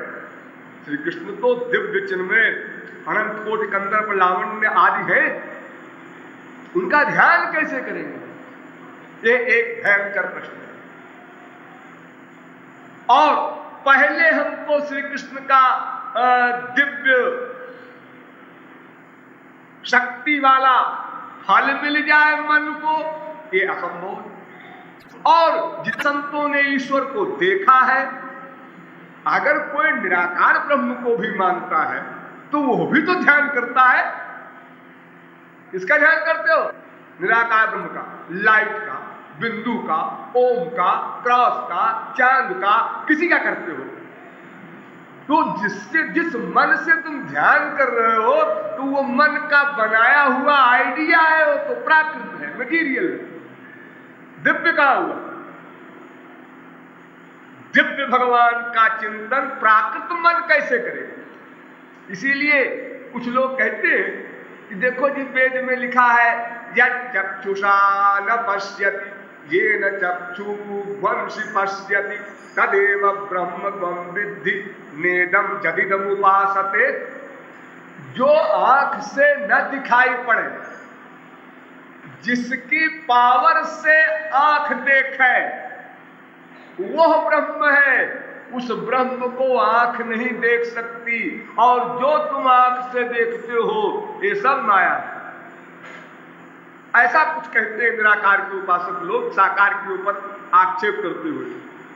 तो उसी मंत्र के आगे लिखा है यन मनसा न मनुतेजेनाहुर्मनोमतं तदेव ब्रह्म त्वं विद्धि नेदं जदिदं उपासते। मन उस ब्रह्म का चिंतन नहीं कर सकता, उसकी ब्रह्म की पावर से मन चिंतन करने का काम करता है। मन का चिंतन जो भी होगा माइक। अब बताओ, अब कहां से आप खरीद के लाएंगे मन? कौन सा मार्केट है जहां दिव्य मन मिलता हो? उसको लावे तब तो भगवान का ध्यान करे, चाहे निराकार का करे चाहे साकार का करे, इससे मतलब नहीं। लेकिन अनंत संत हुए, इसी मन से उन्होंने ध्यान किया, इसी मन से किया। किसी ने मन से ही किया, किसी ने मूर्ति बनाकर किया, किसी ने लाइट का किया, अनेक तरीके से लोगों ने किया, और सबको भगवत प्राप्ति हुई, ब्रह्म दर्शन हुआ। लाइट वालों को लाइट दिखा, साकार वालों को साकार ब्रह्म दिखा, सबको अपने अपने अभीष्ट प्राप्त हुए। तो कैसे हुए? इसलिए ये नहीं सोचना कि प्राकृत मन है तो हम दिव्य श्री कृष्ण का रूप ध्यान नहीं कर सकते, इसलिए हमको श्री कृष्ण की प्राप्ति ही न होगी। ऐसा स्वप्न में न सोचना। हमारे भगवान अकारण करुण है। उनको पता है कि जब जीवों के पास है ही नहीं दिव्य मन, दिव्य आंख, तो और मैं कह रहा हूं कि मेरी शरण में आओ, मेरी भक्ति करो, तो वो जो कुछ उनके पास है वही तो करेंगे। तो क्या भगवान को पता नहीं? अरे भगवान भी तो जानते हैं। एक छोटा सा बच्चा, छोटा सा बच्चा 5 साल का, उतने 5 साल के बच्चों का कोई कंपटीशन हो रहा। अब 5 साल का बच्चा कोई स्पीच दे दे, इंग्लिश में, हिंदी में, संस्कृत में, अच्छा सा याद करके, तो उसको इनाम मिलता है। वही एक बैठा है बड़ा आदमी, एमए पास है, प्रोफेसर है, वो कहता है बच्चा क्या बोला जो इसके इनाम दे रहे हैं आप? कोई इंग्लिश है, कोई हिंदी है तो भाई तुम्हारी नॉलेज के अनुसार तो कुछ नहीं है उसमें, लेकिन 5 साल की उम्र में जब तुम थे तो तुम क्या ऐसा बोल सकते थे? ये इनाम जो दिया जा रहा है इसको, इसकी शक्ति के अनुसार दिया जा रहा है। तो हम लोगों की जो भी शक्ति है उतनी हम लगा दे, बस भगवत कृपा हो जाती है। ये भगवान का कानून, अन्यथा तो कोई जीव कभी भगवान से न मिल सके। सीधी लाइन कट जाए तो तुम्हारे पास इंद्रिय मन बुद्धि प्राकृत, जी हाँ, और हम हैं दिव्य, जी हाँ, इसलिए हमारा तुम्हारा कोई रिश्ता नहीं बन सकता कभी भी। इसलिए हम क्योंकि दिव्य भावना किए हुए हैं, हमारा आइडिया दिव्य नहीं, लेकिन दिव्यता का अध्याहार हमने कर रखा है, यानी माइक नहीं, दिव्य शब्द आप लोगों ने सुना होगा बहुत बार। ये दिव्य माने क्या होता है? दिव्य माने जो होता है वो समझाया नहीं जा सकता। भगवान का शरीर दिव्य है, ये सुना आपने? चिन्मय है, हाँ सुना। वो कैसा होता है? अब संतों ने लिखा नील सरोरुह नीलमण, ये क्या है? नीला कमल। नीला कमल नीला कमल तो हजारों देखे, घर में ला कर रखे। नीले कमल में वो बात कहाँ है? कौन सा आकर्षण है? देखा, ठीक है। नीले कमल खिले रहते हैं तालाबों में, लोग जाते हैं पास से गुजरते हुए, कोई खड़ा भी नहीं होता है 1 मिनट को। है बढ़िया, हाँ देख लीजिए कमल। अगर ऐसे रंग है श्याम सुंदर का तो फिर 2 कौड़ी का है। उसको देखकर ये ब्रह्मा शंकर होंगे नीले कमल के रंग को। और फिर कोई कहता है नहीं वो काले काले बादल, कोई कहता है नहीं नीलमणि, कोई कहता है नहीं तमाल पत्र। ये अनेक प्रकार की जो एग्जाम्पल आप पढ़ते हैं शास्त्रों में, ये तो एक केवल खाना पूरी कह दीजिए, जबरदस्ती की धींगा मुश्ती, क्योंकि कोई शब्द तो है ही नहीं। जिससे देंगे वो प्राकृत है, तो प्राकृत में वो सौंदर्य है ही नहीं, तो फिर कैसे बतावे साधारण लोगों को? तो कुछ न बतावे। अरे कुछ न बतावे तो वो क्या कुछ तो सोचेंगे, क्या सोचेंगे? तो उसके लिए लिख दिया है नील सरोरुह नीलमणि। ये रंग नहीं है भगवान का नील कमल वगैरह का। भगवान का रंग, भगवान का रूप, भगवान के शरीर की चमक कैसी है? बस जैसी है वैसी है। अरे कैसी है? कैसी है का कोई उत्तर नहीं, जैसी है वैसी है। शब्दों में क्या कोई बताएगा? शब्दों में बताने की बात छोड़ दो, जो अनुभव करता है वो कैसे बताएगा शब्दों में? ये मतलब नहीं मेरा गिरा नैन नैन बिलुबानी, अगर आंख के भी दबान हो तो भी कैसे बताएगी आंख? क्या शब्द बोलेगी? क्योंकि आंख तो दिव्यानंद का अनुभव कर रही है, तो आंख कह देगी देखो जी श्याम सुंदर के शरीर की लाइट में जो आनंद मिल रहा है ना, वो दिव्य है। ये दिव्य क्या होता है जी? पहला प्रश्न, दिव्य दिव्य कैसा होता है? आप बताओ कैसा होता है? बतावे कोई भगवान, कोई संत, कोई शास्त्र। तो दिव्य कैसा होता है? एक उत्तर हो सकता है, क्या? जैसा प्राकृत नहीं होता। बस आप लोग जो भी देखते हैं ये जैसा देखते हैं संसार, तो जैसा संसार आप देखते हैं ऐसा नहीं होता, ऐसा होता है। यानी जो संसार आप देखते हैं प्राकृत, वो प्राकृत नहीं है उसका शरीर, ऐसा दिव्य है। बस इतना बता सकता है कोई भी संत, कोई भी ग्रंथ, और क्या बताएगा? क्योंकि आपको जब अनुभव नहीं उस बारे में कुछ भी, एक नीम का कीड़ा जो निबोली में पैदा हुआ और निबोली में ही रहा, वो अगर जानना चाहे रसगुल्ला कैसा मीठा होता है, तो आप कहेंगे रसगुल्ला कैसा मीठा होता है? तुमने गुड़ खाया होगा? नहीं खाया। चीनी? जी नहीं। अरे कोई मीठी चीज? जी नहीं, मैं तो नीम का कीड़ा। तुमने कोई मीठी चीज खाई नहीं तो मैं कैसे बताऊं रसगुल्ला कैसा मीठा होता है? और अगर खाई होती तो, अगर गुड़ खाया होता तो कह देते कि गुड़ की जो मिठास है ना, उसका उसका उसका 10 गुना। चलो यही कह दो, गुड़ का 10 गुना स्वादिष्ट होता है रसगुल्ला। और जब गुड़ भी नहीं खाया तो नीम के कीड़े को कैसे समझाओ रसगुल्ले की मिठास? तो जिस व्यक्ति ने ईश्वरीय जगत का एक भी कण नहीं प्राप्त किया अनादिकाल से अब तक, उसको कैसे समझाया जाए वो दिव्यानंद क्या होता है? तो दिव्यानंद का मतलब यही कि वो माइक नहीं, प्राकृत नहीं, जितने दोष, जितने विकार हैं माया के, ये सब उसमें नहीं है, अनंत आनंद है। बस इतना समझ लो। तुमने रूप देखे संसार में? हाँ। सबसे सुंदर रूप तुमने देखा होगा कोई? हाँ, देखा है। एक लड़का, एक लड़की, एक पेड़, एक फूल। अच्छा, तुमने सबसे सुंदर रूप देखा है ना, उसका अनंत गुना सुंदर है वो। बस इतना समझ लो। हाँ, ऐसे समझा आया कि जो सबसे सुंदर वस्तु हमारी है उसका अनंत गुण।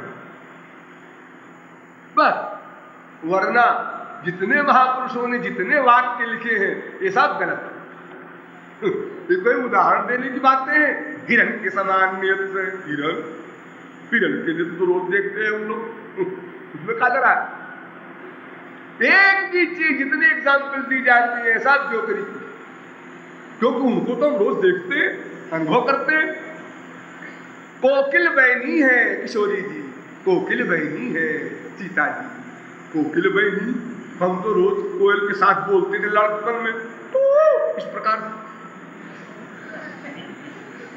कौन विभोर हो जाते हैं। और किशोरी जी का तो अगर एक गुस्से का वाक्य भी सुन ले तो परमहंस समाधि छोड़ बैठे। तो आप कहते हैं कोयल के समान बोलती है किशोरी, सब बकवास। एक भी उदाहरण शरीर का हो, रंग का हो, रूप का हो, गुण का हो, संसार से हो ही नहीं सकता। इसीलिए हर जगह अनंत लिख देते हैं। यानी सबसे जो रूप की अथॉरिटी है कामदेव, तो अनंत कोटि कंदर बलावण्य। धन की अथॉरिटी कुबेर, तो अनंत कुबेर का ऐश्वर्य। प्रताप की अथॉरिटी सूर्य, अनंत कोटि सूर्य का प्रताप।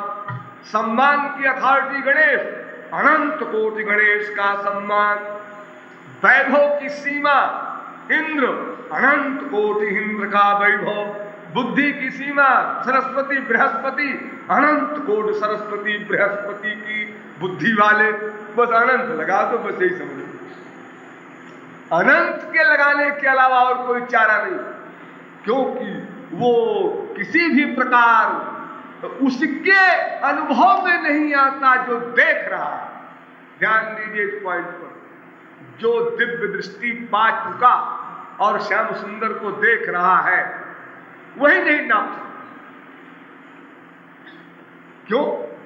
क्योंकि देखो श्याम सुंदर को देखा, हाँ, आंख बंद किया, फिर देखा, अरे अब की दिखे बहुत सुंदर, फिर बंद किया, फिर देखा, अरे अब की और दिखे सुंदर।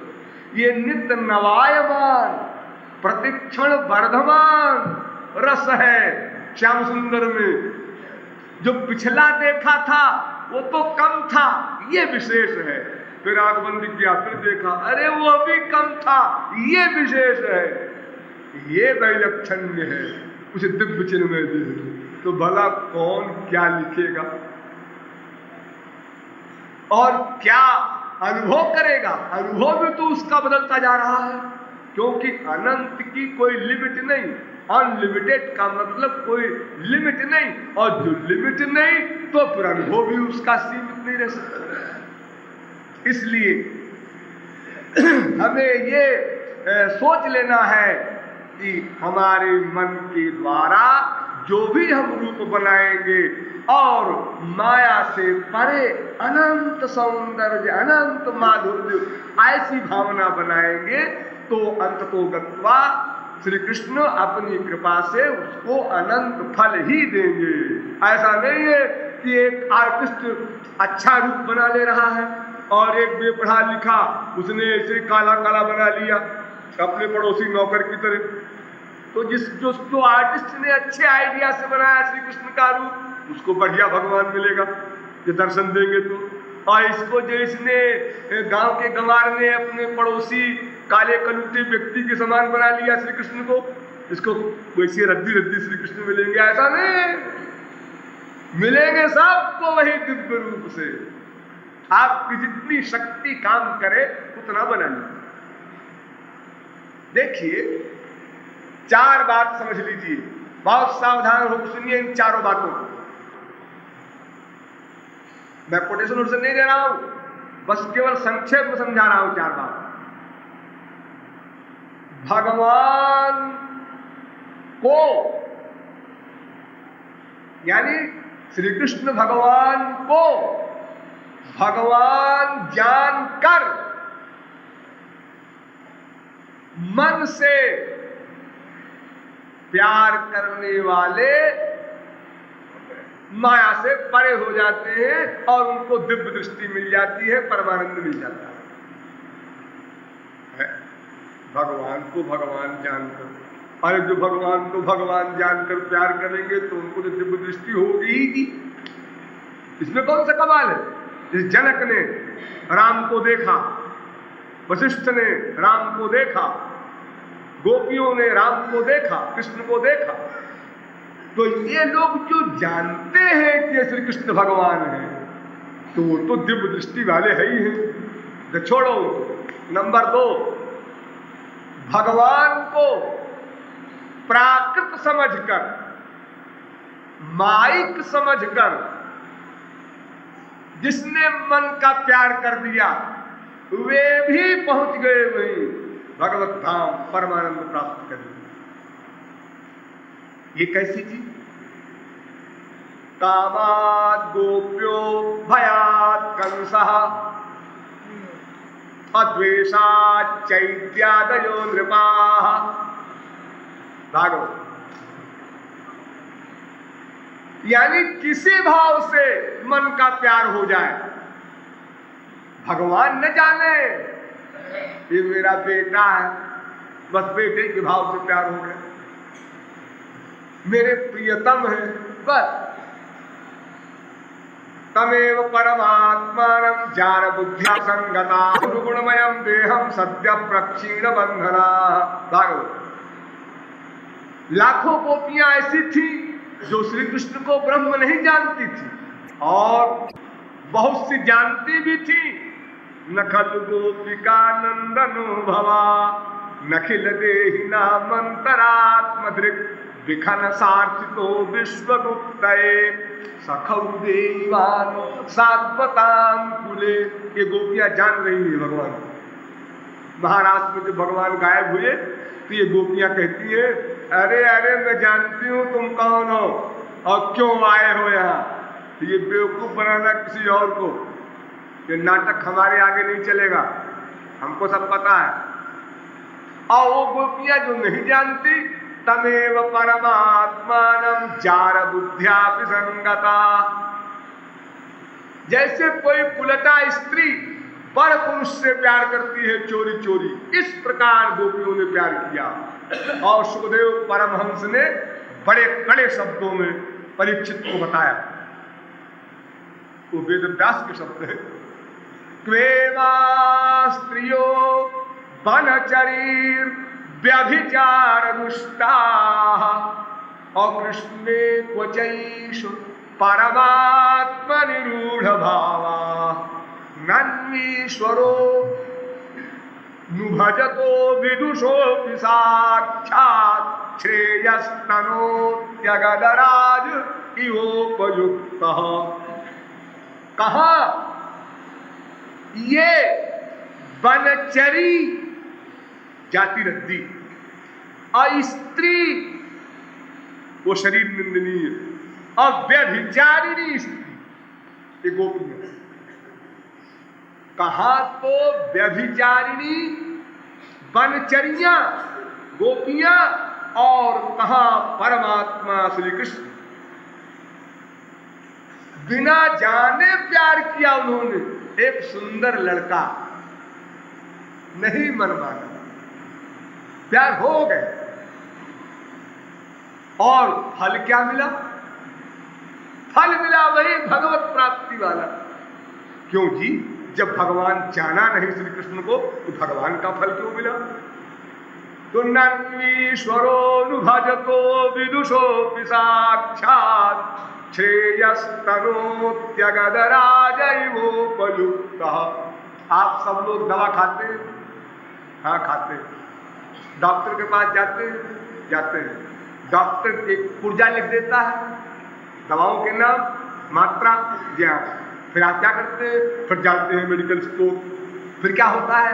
वो देखता है, फिर वो दवा दे देता है, फिर वैसे हम पी लेते हैं।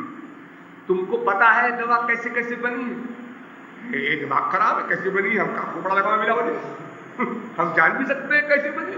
पेटेंट दवाइयां हैं, वो जिसने बनाया है वही जानता है। ये डॉक्टर लोग भी नहीं जानते दवा कैसे बनी, वरना ये भी बना लिया करें। ये तो पेटेंट दवाइयां होती है, जिसने बनाया है उसी एक को पता है, और करोड़ों व्यक्ति दवा पिए जा रहे हैं।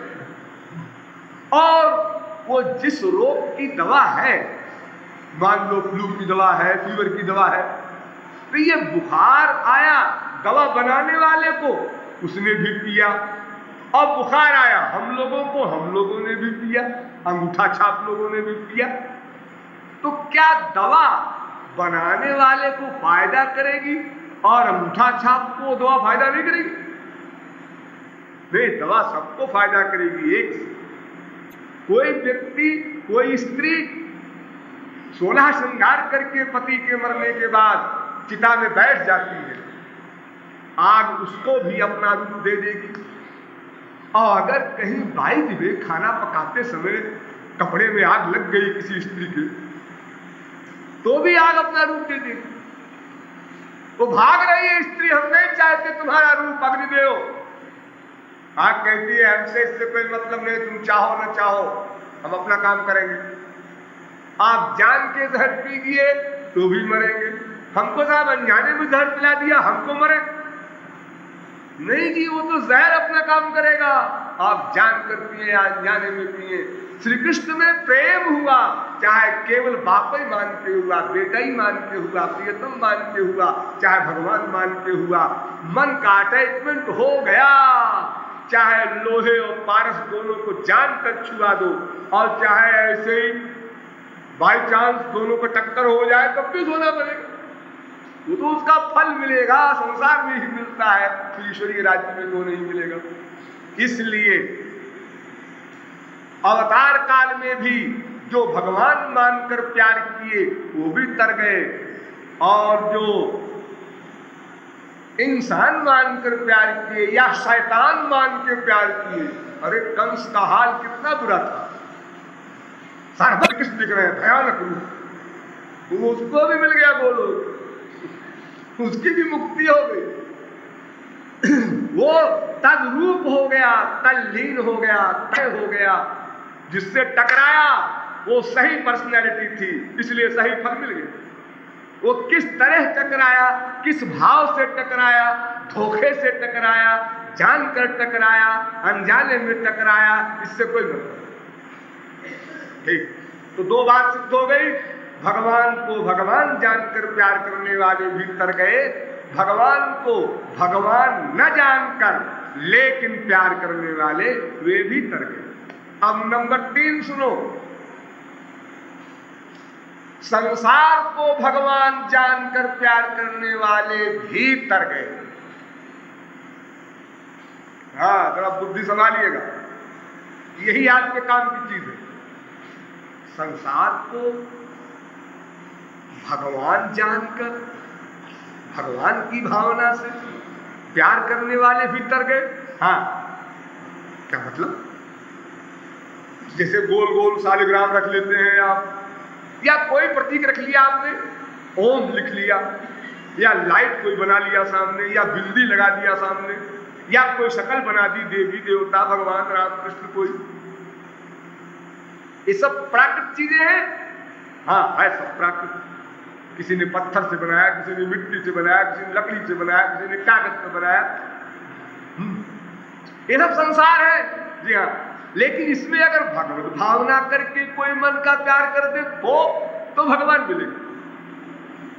भाई ये बात समझ में नहीं है। ऐसा कुछ लोग कह सकते हैं, क्यों? अजी ऐसा है कि अगर कोई गोबर का रसगुल्ला बनावे और कहे साहब वो रसगुल्ले का आप ध्यान कीजिए, वो खाइए,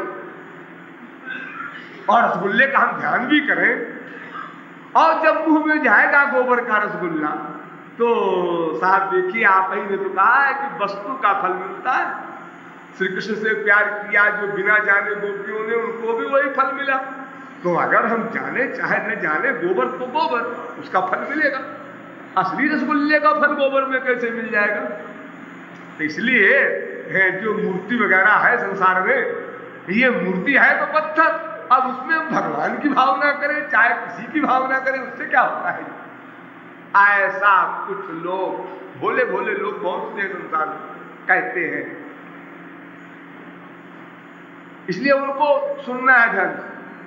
देखिए, तीन चीजें होती हैं, एक जड़, एक चेतन और एक जड़ चेतन का चेतन। जड़ कौन? ये सब देखो, तौलिया, ये सब मटेरियल सामान जड़। और चेतन कौन? हम सब लोग। अचेतनश्चेतनानाम एको बहुनाम जो विदधाति कामान, वेद कहता है। इस चेतन का भी एक चेतन है, परमेश्वर, परमात्मा, भगवान आदि आप लोग कहते हैं। अब तीनों का अंतर समझिए। हमने गोबर के लड्डू में असली लड्डू की भावना की तो गोबर के लड्डू का फल मिला।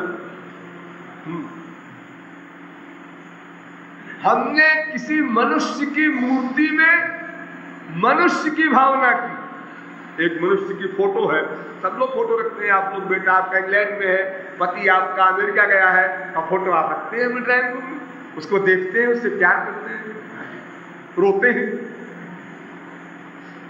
ये जो फोटो में आपने अपने बेटी की भावना की, बाप की भावना की, कुछ फायदा हुआ? कुछ फायदा नहीं हुआ। अगर सामने हम रो देते बेटे के, ऐसे जैसे यहाँ रो रहे हैं फोटो के सामने, अगर ये फोटो बेटा होता तो मेरे आंसू पर फौरन लिपट जाता मुझसे, लेकिन फोटो जड़ है। लेकिन अगर उस फोटो में हमने भगवान की भावना किया तो बदल जाएगा सिद्धांत। अब उसे ध्यान से सुनिए।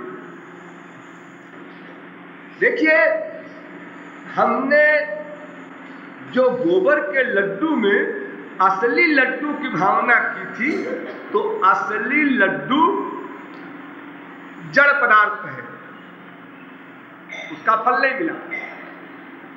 और जो चेतन की भावना की थी, वो जड़ तो नहीं है, मनुष्य बाप मां जिसकी भावना की फोटो में, लेकिन वो न सर्वज्ञ है न सर्वव्यापक है। इसलिए वो इंग्लैंड में हमारा बेटा है, उसको पता ही नहीं कि हमारा बाप रो रहा है हमारे लिए। और जो हमने मूर्ति याद में भगवान की भावना की, तो उस मूर्ति रूपी पत्थर के परमाणु परमाणु में भगवान व्याप्त है। तो इसलिए उस भगवान का फल मिल रहा है। नंबर 2, अगर व्याप्त न भी होता तो भगवान हमारे अंतःकरण में बैठकर हमारे प्रत्येक क्षण के आइडियाज नोट करता है। द्वाद कर्णा सब जा सखाया, वेद मंत्र के अनुसार। तो हमारा आइडिया चूंकि उस पत्थर की मूर्ति में भगवान का है, ये बात भगवान नोट कर रहा है। ये बेटा बाप नोट नहीं कर सकता था बेचारा, उसका फल नहीं मिला हमको चित्र में, लेकिन भगवान का मिल जाएगा। अगर कोई कहे क्यों जी, अगर हम जहर पिए तो क्या जहर में व्याप्त भगवान का फल मिलेगा? हाँ, अगर आपकी भावना सही है, भगवान की भावना है जहर में, तो जहर के परमाणु परमाणु में व्याप्त भगवान का ही फल मिलेगा। ऐसे मीरा ने दिखा दिया, प्रहलाद ने दिखा दिया। लेकिन अगर आपकी भावना नहीं है और ऐसे ही आप रिहर्सल करें तो आप लोग जिम्मेदार हैं। अगर आपकी कंप्लीट भावना नहीं है, एक बार ऐसे ही एक कथानक है, पंडित लोग कहा करते हैं कि कोई एक व्यक्ति तलवार गाड़ करके और पेड़ पर डाल पर जाके बैठ गया और उस तलवार की ओर देखे बार बार। तुलसीदास जी गए उधर से, उन्होंने कहा क्या है भाई? उन्होंने कहा जी हमसे किसी ने कहा है तलवार गाड़ के और उसके ऊपर पेट के बल तुम गिरो और विश्वास रखो राम बचा लेंगे, तो मचर तो आया डाल पर। लेकिन जब नीचे देखता हूं मर जाऊंगा, कहीं राम ने न बचाया, कहीं राम ना आए तो बड़ी देर से मैं बार बार चढ़ता हूं, करता हूं, लेकिन कूदने की हिम्मत नहीं पड़ती। तुलसीदास जी ने कहा तो भाई जिसने बताया है उससे तो मैं भी पूछ लेते कि भाई वो किस क्लास का विश्वास चाहिए, क्योंकि हठ योग करने से तो हानि हो जाएगी।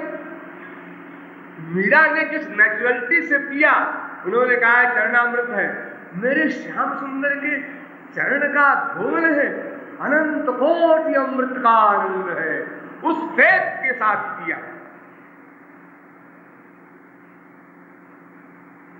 तो उस फेथ के साथ जो सर्प को उन्होंने पकड़ा वो उसके अंदर व्याप्त भगवान, उस फेथ के साथ जो लिपट रहा है जाकर प्रहलाद आग में, तो आग के परमाणु परमाणु में व्याप्त भगवान, उसने आग की पावर की स्विच को ऑफ कर दिया। आग का जो उष्णत्व था समस्त, तो सर्वव्यापक भगवान की सत्ता कहीं कम कहीं ज्यादा नहीं है। प्रभु व्यापक सर्वत्र समाना, कहीं 1/4 भगवान, कहीं 1/8 भगवान नहीं रहा करता। परिपूर्ण ब्रह्म सर्वत्र ओतप्रोत है। इसलिए अगर हम प्राकृत वस्तु में दिव्य भावना करेंगे, ईश्वर की भावना करेंगे, तो ईश्वर का ही फल मिलेगा। हमने कहा लड्डू आ जा, नहीं आया, क्यों? जड़ है, उसके काम थोड़े। अच्छा, और हमने कहा उसके बाद रमेश इधर आ, रमेश खड़ा हो गया, आने लगा मेरे, क्यों जी लड्डू तो नहीं आया, रमेश क्यों आ गया? अरे रमेश की इंद्रिय मन बुद्धि है, चैतन्य है, पर्सनैलिटी है। लेकिन अगर रमेश यहां से 10 मील दूर है और हमने कहा रमेश आ जा, नहीं।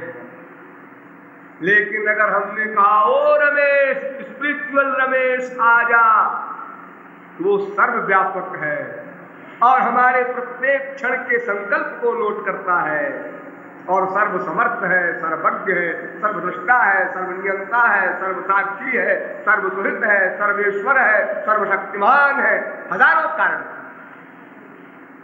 इसलिए वो सुन लेता है। उसी प्रकार प्राकृत वस्तु में ईश्वरीय भावना करने से ईश्वर का फल मिलता है। इसी प्रकार निराकार ब्रह्म की उपासना करने वाले भी जब प्राकृत मन से चिंतन करते हैं, कहते हैं परिक्रमा करो, मन से परिक्रमा करो, मन से परिक्रमा, मन प्राकृत परिक्रमा परिच्छिन्न लिमिटेड कर रहे हो तुम ब्रह्म को, उसकी परिक्रमा कर रहे हो। सब साधना प्राकृत ही तो होगी, लेकिन भगवान इतना दयालु है कि हमारी उस प्राकृत साधना से दिव्य फल देता है। केवल वो यह देखता है कि इसके मन की आसक्ति यानी सरेंडर यानी भूख ठीक ठीक हो जाए, इतनी सी बात। इतना सा राग है, उसी को भक्ति कहो, उपासना कहो, शरणागति कहो, कि इसकी एक भूख मेरी ओरी हो जाए, बस तू ही मेरा है। इतने एक वाक्य को पूरा करने के लिए नवधा भक्ति और करुणा भक्ति जितनी भी आप लोग सुने पढ़े, वो सब उसका मतलब उतना ही है, केवल कि माम एकम शरणम ब्रज। चाहे निराकार ब्रह्म की अभेद भक्ति करो, चाहे साकार की भेद भक्ति करो, सब में इतना सा सेंस लाना है उसको। हमने मूर्ति बनाया या हमने चित्र ले लिया, फोटो, या मन से ही कर लिया। हमने बताया था आपको न कि पुराणों में 8 प्रकार की प्रतिमा का वर्णन है। मनोमयी भी है और मन से बना ले, वो मन का बनाया हुआ भी प्राकृत ही होगा, लेकिन जब मन का अटैचमेंट 100% हो जाएगा तो भगवत कृपा हो जाएगी। ये उनका कानून, ये हमारी करतूत का फल नहीं है भगवत प्राप्ति। हमारी करतूत तो इतनी है बस कि हम आकर्ता बन जाए, कुछ ना करने की अवस्था पर पहुंच जाए। इसी के लिए साधनाएं सब होती। कुछ लोग कहते हैं कि वेदों में मूर्ति पूजा नहीं है, एक तो हमारे यहाँ जो वेद वर्तमान काल में है वो 1% भी नहीं। मैंने आपको बताया था कितना विशाल वेद का भंडार, लेकिन लुप्त हो गया। और जो है उसमें भी अनेक स्थल पर है। अब इतना समय तो नहीं है, संक्षेप में समझ लीजिए। अर्चत प्रार्चत प्रियमेधसो अर्चत ऋग्वेद, इंद्र की पूजा करो, विशेष पूजा करो। त्र्यंबकं यजामहे सुगंधिं पुष्टिवर्धनम्, यजुर्वेद। हे 3 नेत्र वाले शंकर, हम तुम्हारी उपासना करते हैं। 3 नेत्र वाले, देखो साकार में आश्रुत कर्ण स्तुधि ऋग्वेद। हे बहुत दूर की सुनने वाले इंद्र, मेरी पुकार, मेरी प्रार्थना सुनो। आत्वाभ्याम हरिभ्याम इंद्र ऋग्वेद। आए 2 घोड़े, 4 घोड़े, 6 घोड़े, 8 घोड़े के रथ पर बैठकर इंद्र आओ हमें दर्शन दो। सब सगुण साकार के वर्णन हो रहे हैं। और जिन वेद मंत्रों में निराकार ब्रह्म का वर्णन है, ऐसा कहा जाता है, उनका भी अर्थ विचारणीय है। एक आपको बताएं एग्जाम्पल के लिए, न तस्य प्रतिमा अस्ति यस्य नाम महद्यशः। एक मंत्र, जिसका महान यश हो उसकी प्रतिमा नहीं होती। जिसका महान यश हो,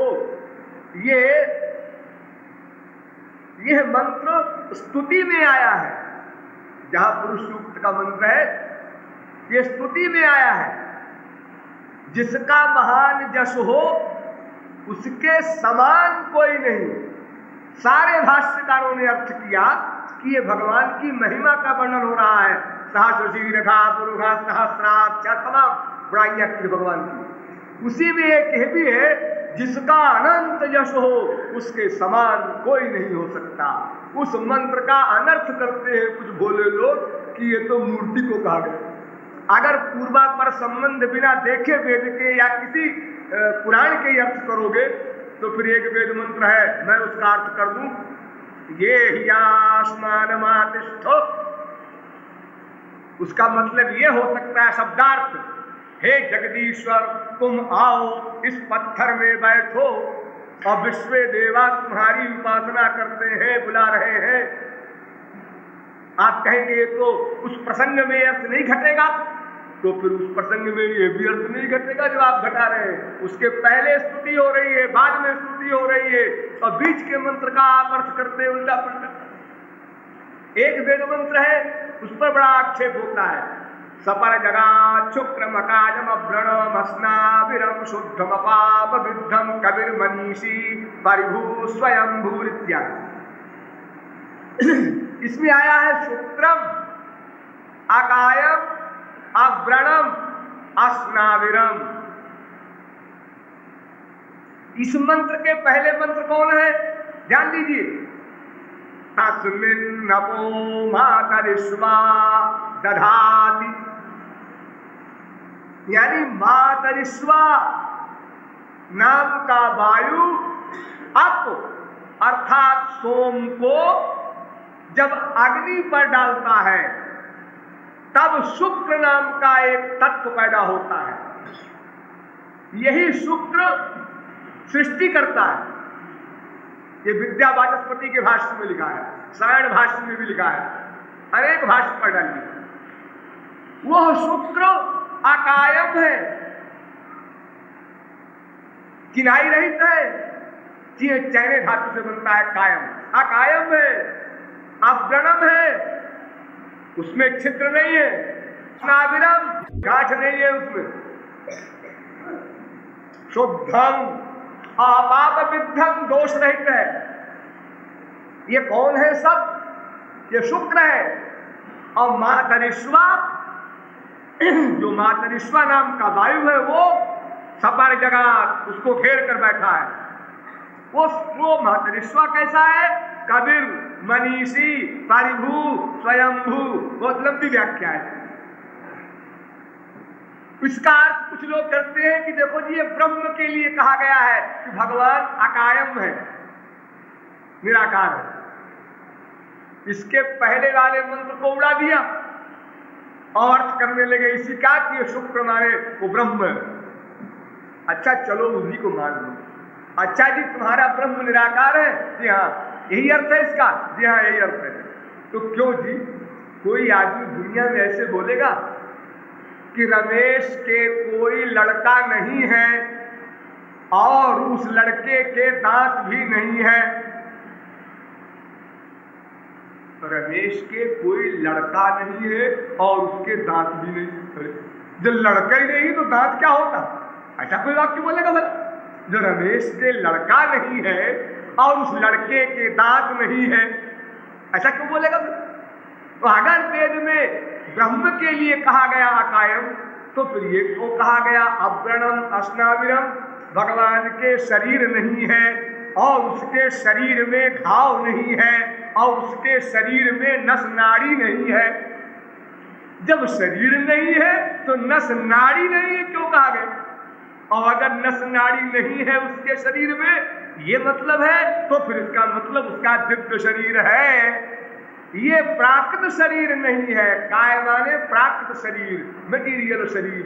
संचित कर्म से जिसका शरीर बनता है वो चे चैने धातु से बनता है काय शरीर। बड़ी लंबी लंबी बातें हैं, आप संक्षेप में इतना समझ लीजिए और अपने विषय पर आ जाइए। मैं जरा और दूर चला गया, टाइम कम है और अभी आप साधना समझिए तो कि संसार के पदार्थों में भी ईश्वर की भावना करने वाले तर जाते हैं।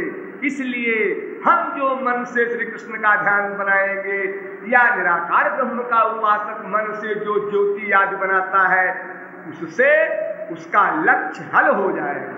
इसलिए चिंतित न हो कि हमारे मन का चिंतन तो माइक है, प्राकृत है, हमको दिव्य भगवान कैसे मिलेगा? भगवान तो दया से मिलेगा। आपका तो केवल इतना कर्तव्य है कि मन से जो बना सकते हो, माया से परे कोई ऐसा अनंत शक्तिमान, वही हमारा सब कुछ है, यह ठीक ठीक आप बना ले भावना। बस इसके बाद उसका काम है यदा बुद्धि योगम तम येन माम उपजान्ति ते। ये सब उसका काम है। ध्रुव जी को भगवत प्राप्ति हुई, भगवान सामने खड़े और ध्रुव बोलने रहे, अरे कम से कम यही बोलते कि थैंक यू, आप आ गए, वेलकम। कुछ नहीं बोल सकते, अंगूठा छाप ऐसे खड़े रह गए। तो भगवान ने शंका स्पर्श किया। एक्टिंग शंका स्पर्श का मतलब जदाम बुद्धि योगम तम बहुत अनंत ज्ञान समाय। कोई आवश्यकता नहीं पढ़ने लिखने। जस्मिन् ज्ञाते सर्वमिदं विज्ञातम भवति। एक पिता का पुत्र, वेद में कथा है, एक गुरु से पढ़ने गया, लौट के आया तो पिता ने पूछा सब पढ़ आए बेटा? तो हाँ पढ़ आए पिताजी। वो पढ़ा तुमने? क्या पिताजी? जिसके पढ़ने से बिना पढ़ा हुआ भी आ जाए, है? अच्छा कैसे होगा? बेवकूफ गधे, तुमने फिर क्या पढ़ा? फिर जाओ गुरु के पास और उनसे कहना हमारा नाम लेना, उन्होंने भेजा है इसलिए कि वो पढ़ा दो जिसके पढ़ाने से बिना पढ़ा हुआ भी आ जाए। वो तो पढ़ाया नहीं तुमने।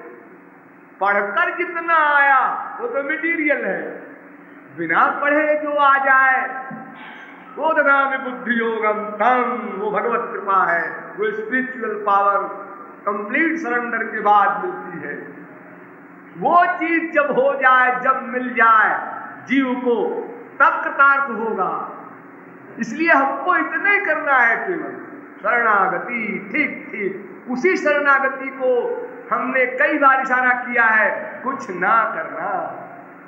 कुछ ना करना करने के लिए ये सब करना होगा।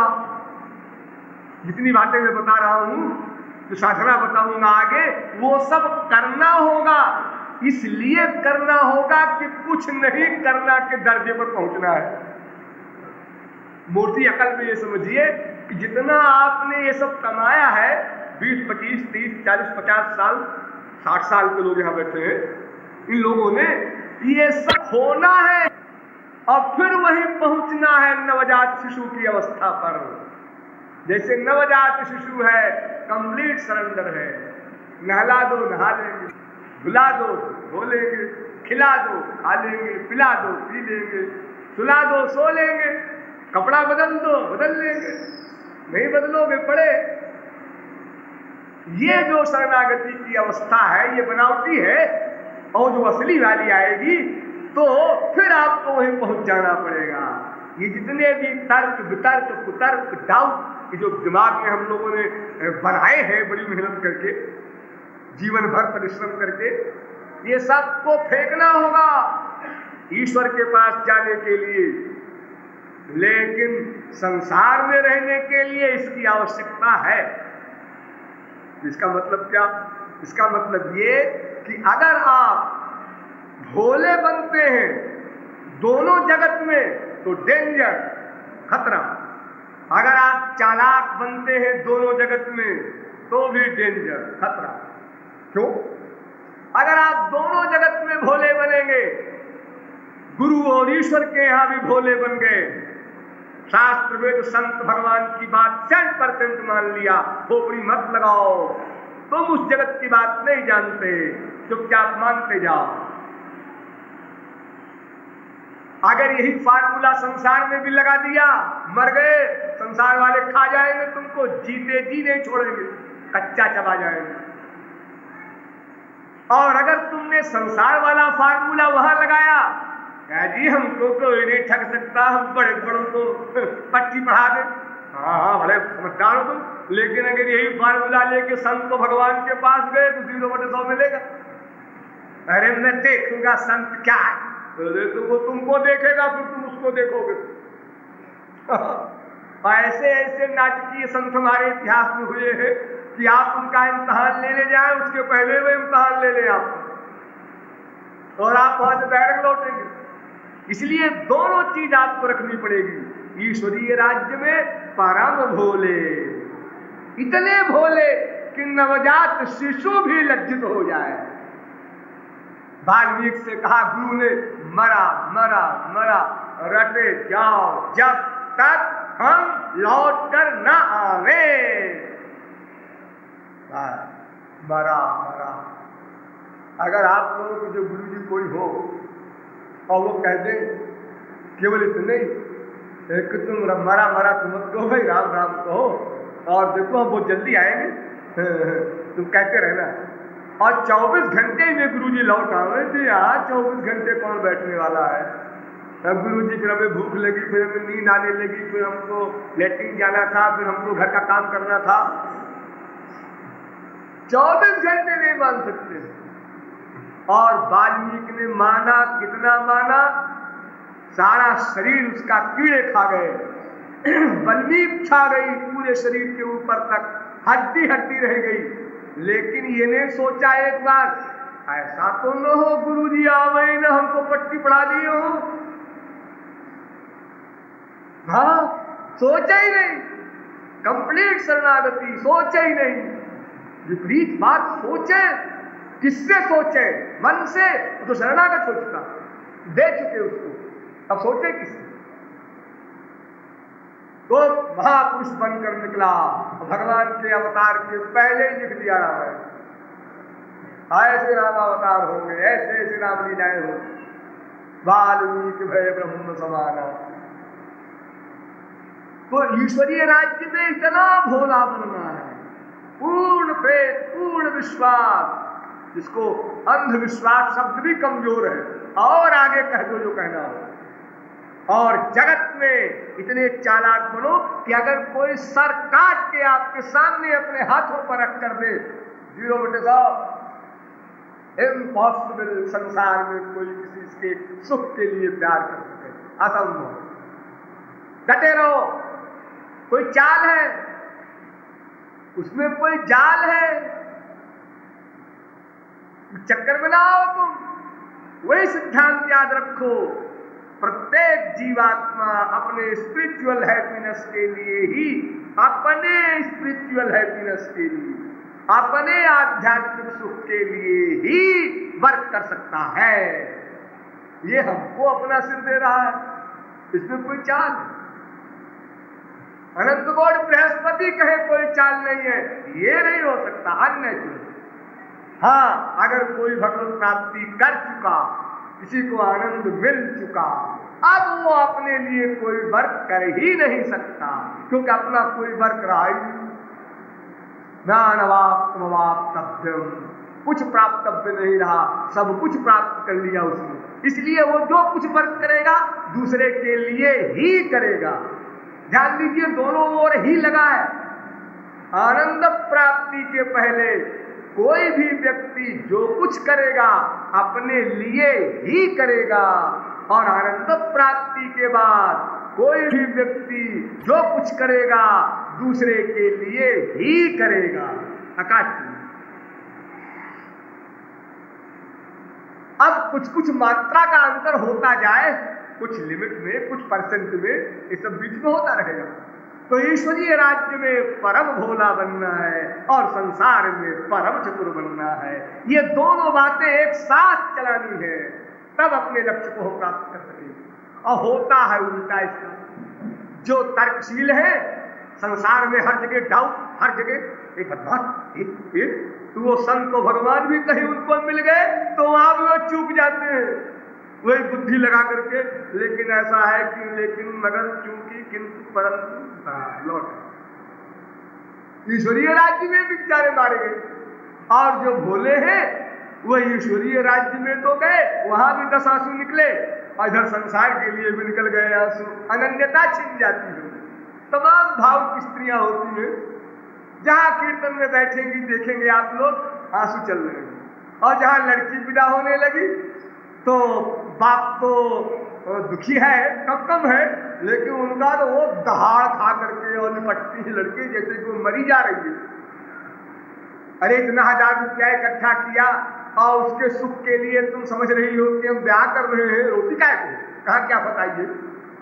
ये तो सुख तुम समझती हो कि सुख में भेज रहे हैं लड़की को। हाँ, सुख में भेज रहे हैं। अब वो सौभाग्यवती हो गई। हाँ, हो गई। तो हस्बैंड क्यों करते हो रोने का? कोई मुसीबत आ रही क्या लड़की के ऊपर? वो हृदय जो उसका कोमल है तो उधर भी कोमल, इधर भी कोमल। ऐसा नहीं, उधर परम कोमल रखो, इधर परम कठोर रखो, तब लक्ष्य पर पहुंचोगे। ये दो विरोधी शक्तियां आपको रखनी पड़ेगी, एक साथ चलनी पड़ेगी। ये आए शास्त्र, ये आए संत, ये आए भगवान, सब बुद्धि समाप्त। ये आया संसार, होशियार हो जाओ। दोनों हथियार साथ साथ चलेंगे, आप अपने लक्ष्य पर पहुंच सकते हो। अब आप लोगों के समक्ष इतनी बात आ गई कि रूप ध्यान आपको करना है, अपनी इच्छा से बनाइए। ध्यान दीजिए, जो रूप शास्त्र में लिखा है भगवान का, उतने ही नहीं, आपकी जैसी इच्छा। 2 आंख लिखी है, 4 बना लो, 8 बना लो, नाक पे यही बनावे है, खोपड़ी को बना लो ना, इसी आपकी इच्छा। कान पे जहां यही रहेगा ना, ना कोई आवश्यक नहीं, नाक के ऊपर कान बना लो, जैसा आपको अच्छा लगे बना लो। अनंत नाम रूपाय, भगवान के अनंत नाम है। अरे यहां तक कि भगवान ने अवतार लेकर हमारी हिंदू संस्कृति में सिद्ध किया, और कहीं नहीं कि देखो जी, अगर कोई खपती ये कहे कि आप तो एक पार्टी कहती है पशु है, एक पार्टी कहती है मनुष्य है, तो लोग नर पशु बनते हैं। नरसंगा अवतार दिया, आदमी भी है, पशु भी है, मिक्सचर अवतार। और सबसे डर्टी जो होता है देहधारियों में, वो सुअर का भी होता है। चलो और क्या चाहते हो? तो आप जो चाहे, आप कहें 10 अवतार हुए हैं, 24 अवतार हुए हैं, हम गधे का अवतार चाहे रूप ध्यान करना चाहते हैं, हमको हमारा गधा बड़ा अच्छा लगता है, उसी शक्ल का भगवान बनाएंगे, बनाओ उसी शक्ल का भगवान आपको मिलेगा, और उसी रूप में मिलेगा, अनंत आनंद बरसाता हुआ। डरो मत, हिचको मत। हमारा भगवान कोई ऐसा संकीर्ण नहीं है कि हमने गधा बनाया तो उसने कहा तुमने गधा बनाया, हम नहीं आते, जाओ जो तुम सुअर बन सकते हो तो गधे नहीं बन सकते कैसे नहीं बनोगे, तुम्हारी मक्खी बनेगी। सब रूप है भगवान का, जो आप लोग मान ले, जो नाम चाहे ले। आ ई ऊ सब भगवान के नाम है। आ माने वासुदेव, ऊ माने शंकर जी, सब भगवान के नाम है, शास्त्रों में लिखे हैं। और इसके अलावा आप जो चाहे का पा ढा ता चा, जो भी आप चाहे भगवान का नाम रख ले।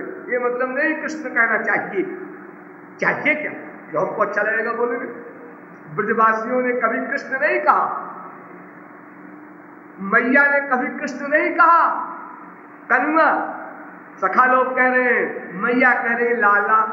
लाला माने बेटा, जैसे आप बेटा कहते हैं वैसे ब्रजभाषा में लाला कहते, बेटा बेटा बेटा। ये क्या भगवान का नाम है बेटा? हाँ भगवान का नाम, सब भगवान का। आपका वो मन का भाव सही होना चाहिए, बस वो देखा जाएगा, वो मेन पॉइंट है। ये बाहर की चीज नहीं देखी जाएगी। आप बेटा कहो, चाहे टाबे कहो, चाहे टोबा कहो, कोई नाम धर, हिंदी हो, उर्दू हो, इंग्लिश हो, पंजाबी, बंगाली, मद्रासी या मनगढ़ंत कोई भाषा में आप नाम धर लो भगवान का। आपका प्यार होना चाहिए, वो उसी नाम के पुकारने से आ जाएगा। इसलिए यह भी आपको बंधन नहीं है कि भाई कौन सा नाम पसंद हो। बैठ लोग मीटिंग किया करते हैं जी, गोविंद नाम अच्छा नहीं जी, राम सकल नाम रते अधिका नहीं जी, वो श्री कृष्ण सकल नाम रते अधिका। अरे ये सब कुछ नहीं जी, ये तो किसी संत को कोई नाम अच्छा लगता है, ठीक है, आपको राम अच्छा लगता है, हमको टाप अच्छा लगता है, टाप बोला करते, इससे भगवान को कोई मतलब नहीं है। जो आपको नाम अच्छा लगे, जो रूप अच्छा लगे और जो लीला अच्छा लगे, वहां भी बंधन नहीं है। भगवान ने लीलाएं जो की है, जो भागवत में लिखी है, अरे भागवत क्या लिखेगी, 4 पन्ने की किताब। रामायण क्या लिखेगी? रामायण की क्या हिम्मत है, एक पोथी जरा सी। रामायण में क्या लिखा है? रामायण सप्तकोटि अनंत, हरि अनंत, हरि कथा अनंता। अरे ये जो भागवत में कथा लिखी है, लीला लिखी है, ये कई दिन में खत्म हो जाए? 2 दिन में। जितनी लीला लिखी है ये एक्टिंग में कराओ कहीं पिक्चर बनाने वालों के द्वारा, 2 दिन में हो जाए सब लीला, उसको मार, उसको काट, जो भी है सब। और भगवान कब से लीला कर रहे हैं? गोलोक में अनादिकाल से, यानी अनंत काल हो गया, और नित्य नव लीला करते हैं, नित्य नई नई लीला। ये 10-20 लीला जो लिखी है भागवत में, रामायण में, इससे क्या काम बनेगा? इसलिए आपकी इच्छा है, आप क्रिकेट खिलवाइए ठाकुर जी से, चलो क्रिकेट में उठाओ बल्ला, बैटिंग करो, डरो मत, ये कहाँ लिखा है, हाँ क्या लिखा है, लिखा पढ़ा क्या देखते हो? भाई क्या लिखेगा कोई, कितना लिखेगा कोई, ये तो थोड़ा सा लिख दिया आधार के लिए, लेकिन ये बंधन नहीं है भगवान का। अरे उस समय में गेंद का खेल था तो गेंद खेला करते थे, आज इंडिया में हमारे क्रिकेट होता है, वो खेलेंगे, उसमें कोई बंधन थोड़े है कि मैं जो चाहूंगा वो करेंगे। हमको जो पसंद है, बस सीधी सी बात, हमको पैंट सूट पसंद है वो पहनाएंगे, बढ़िया घड़ी लगाएंगे ठाकुर जी की। अजीब तक घड़ी कहाँ ठाकुर जी बांधते हैं? अरे बांधते हैं क्या सवाल है, आप तो एक अवतार की बात लेकर चलते हैं, अनंत ब्रह्मांड में अनंत अवतार हुए हैं। अनंत अवतार, हाँ 10 अवतार हुए सुना है, 24 हुए, 10-24 नहीं, अनंत, एक सेकंड में अनंत अनंत अवतार हो रहा है। तो भला बताओ किस रूप का अवतार में हुआ होगा, कौन सा नाम न पड़ा होगा भगवान का? एक सेकंड में अनंत अवतार हो रहा है भगवान, क्योंकि ब्रह्मांड ही असंख्य है, तो फिर अवतारों की गणना कौन करेगा? और फिर अनंत युग बीत गए, अगर एक युग में एक अवतार हुआ होगा तो भी अनंत युग बीत गए, अनंत अवतार हो चुके। और जब अनंत ब्रह्मांड है तो फिर अनंत अवतार तो हुई। इसलिए घबराने की बात नहीं, कि हम यही रूप, यही गुण, यही नाम, यही लीला, यही धाम वृंदावन। नो नो, इससे कोई मतलब नहीं। आज श्मशान घाट पर बैठ जाएंगे, वहीं पर श्याम सुंदर आएंगे, वहीं वृंदावन दौड़ कर आएगा। केवल आपके मन की शरणागति, उमामेकम शरणम व्रज, वो कंप्लीट होना चाहिए। आपका टाइम समाप्त हो गया, वो प्रश्न रह गया साधना का, इसलिए मुझे कल फिर बोलना पड़ेगा। बोलिए वृंदावन बिहारी लाल।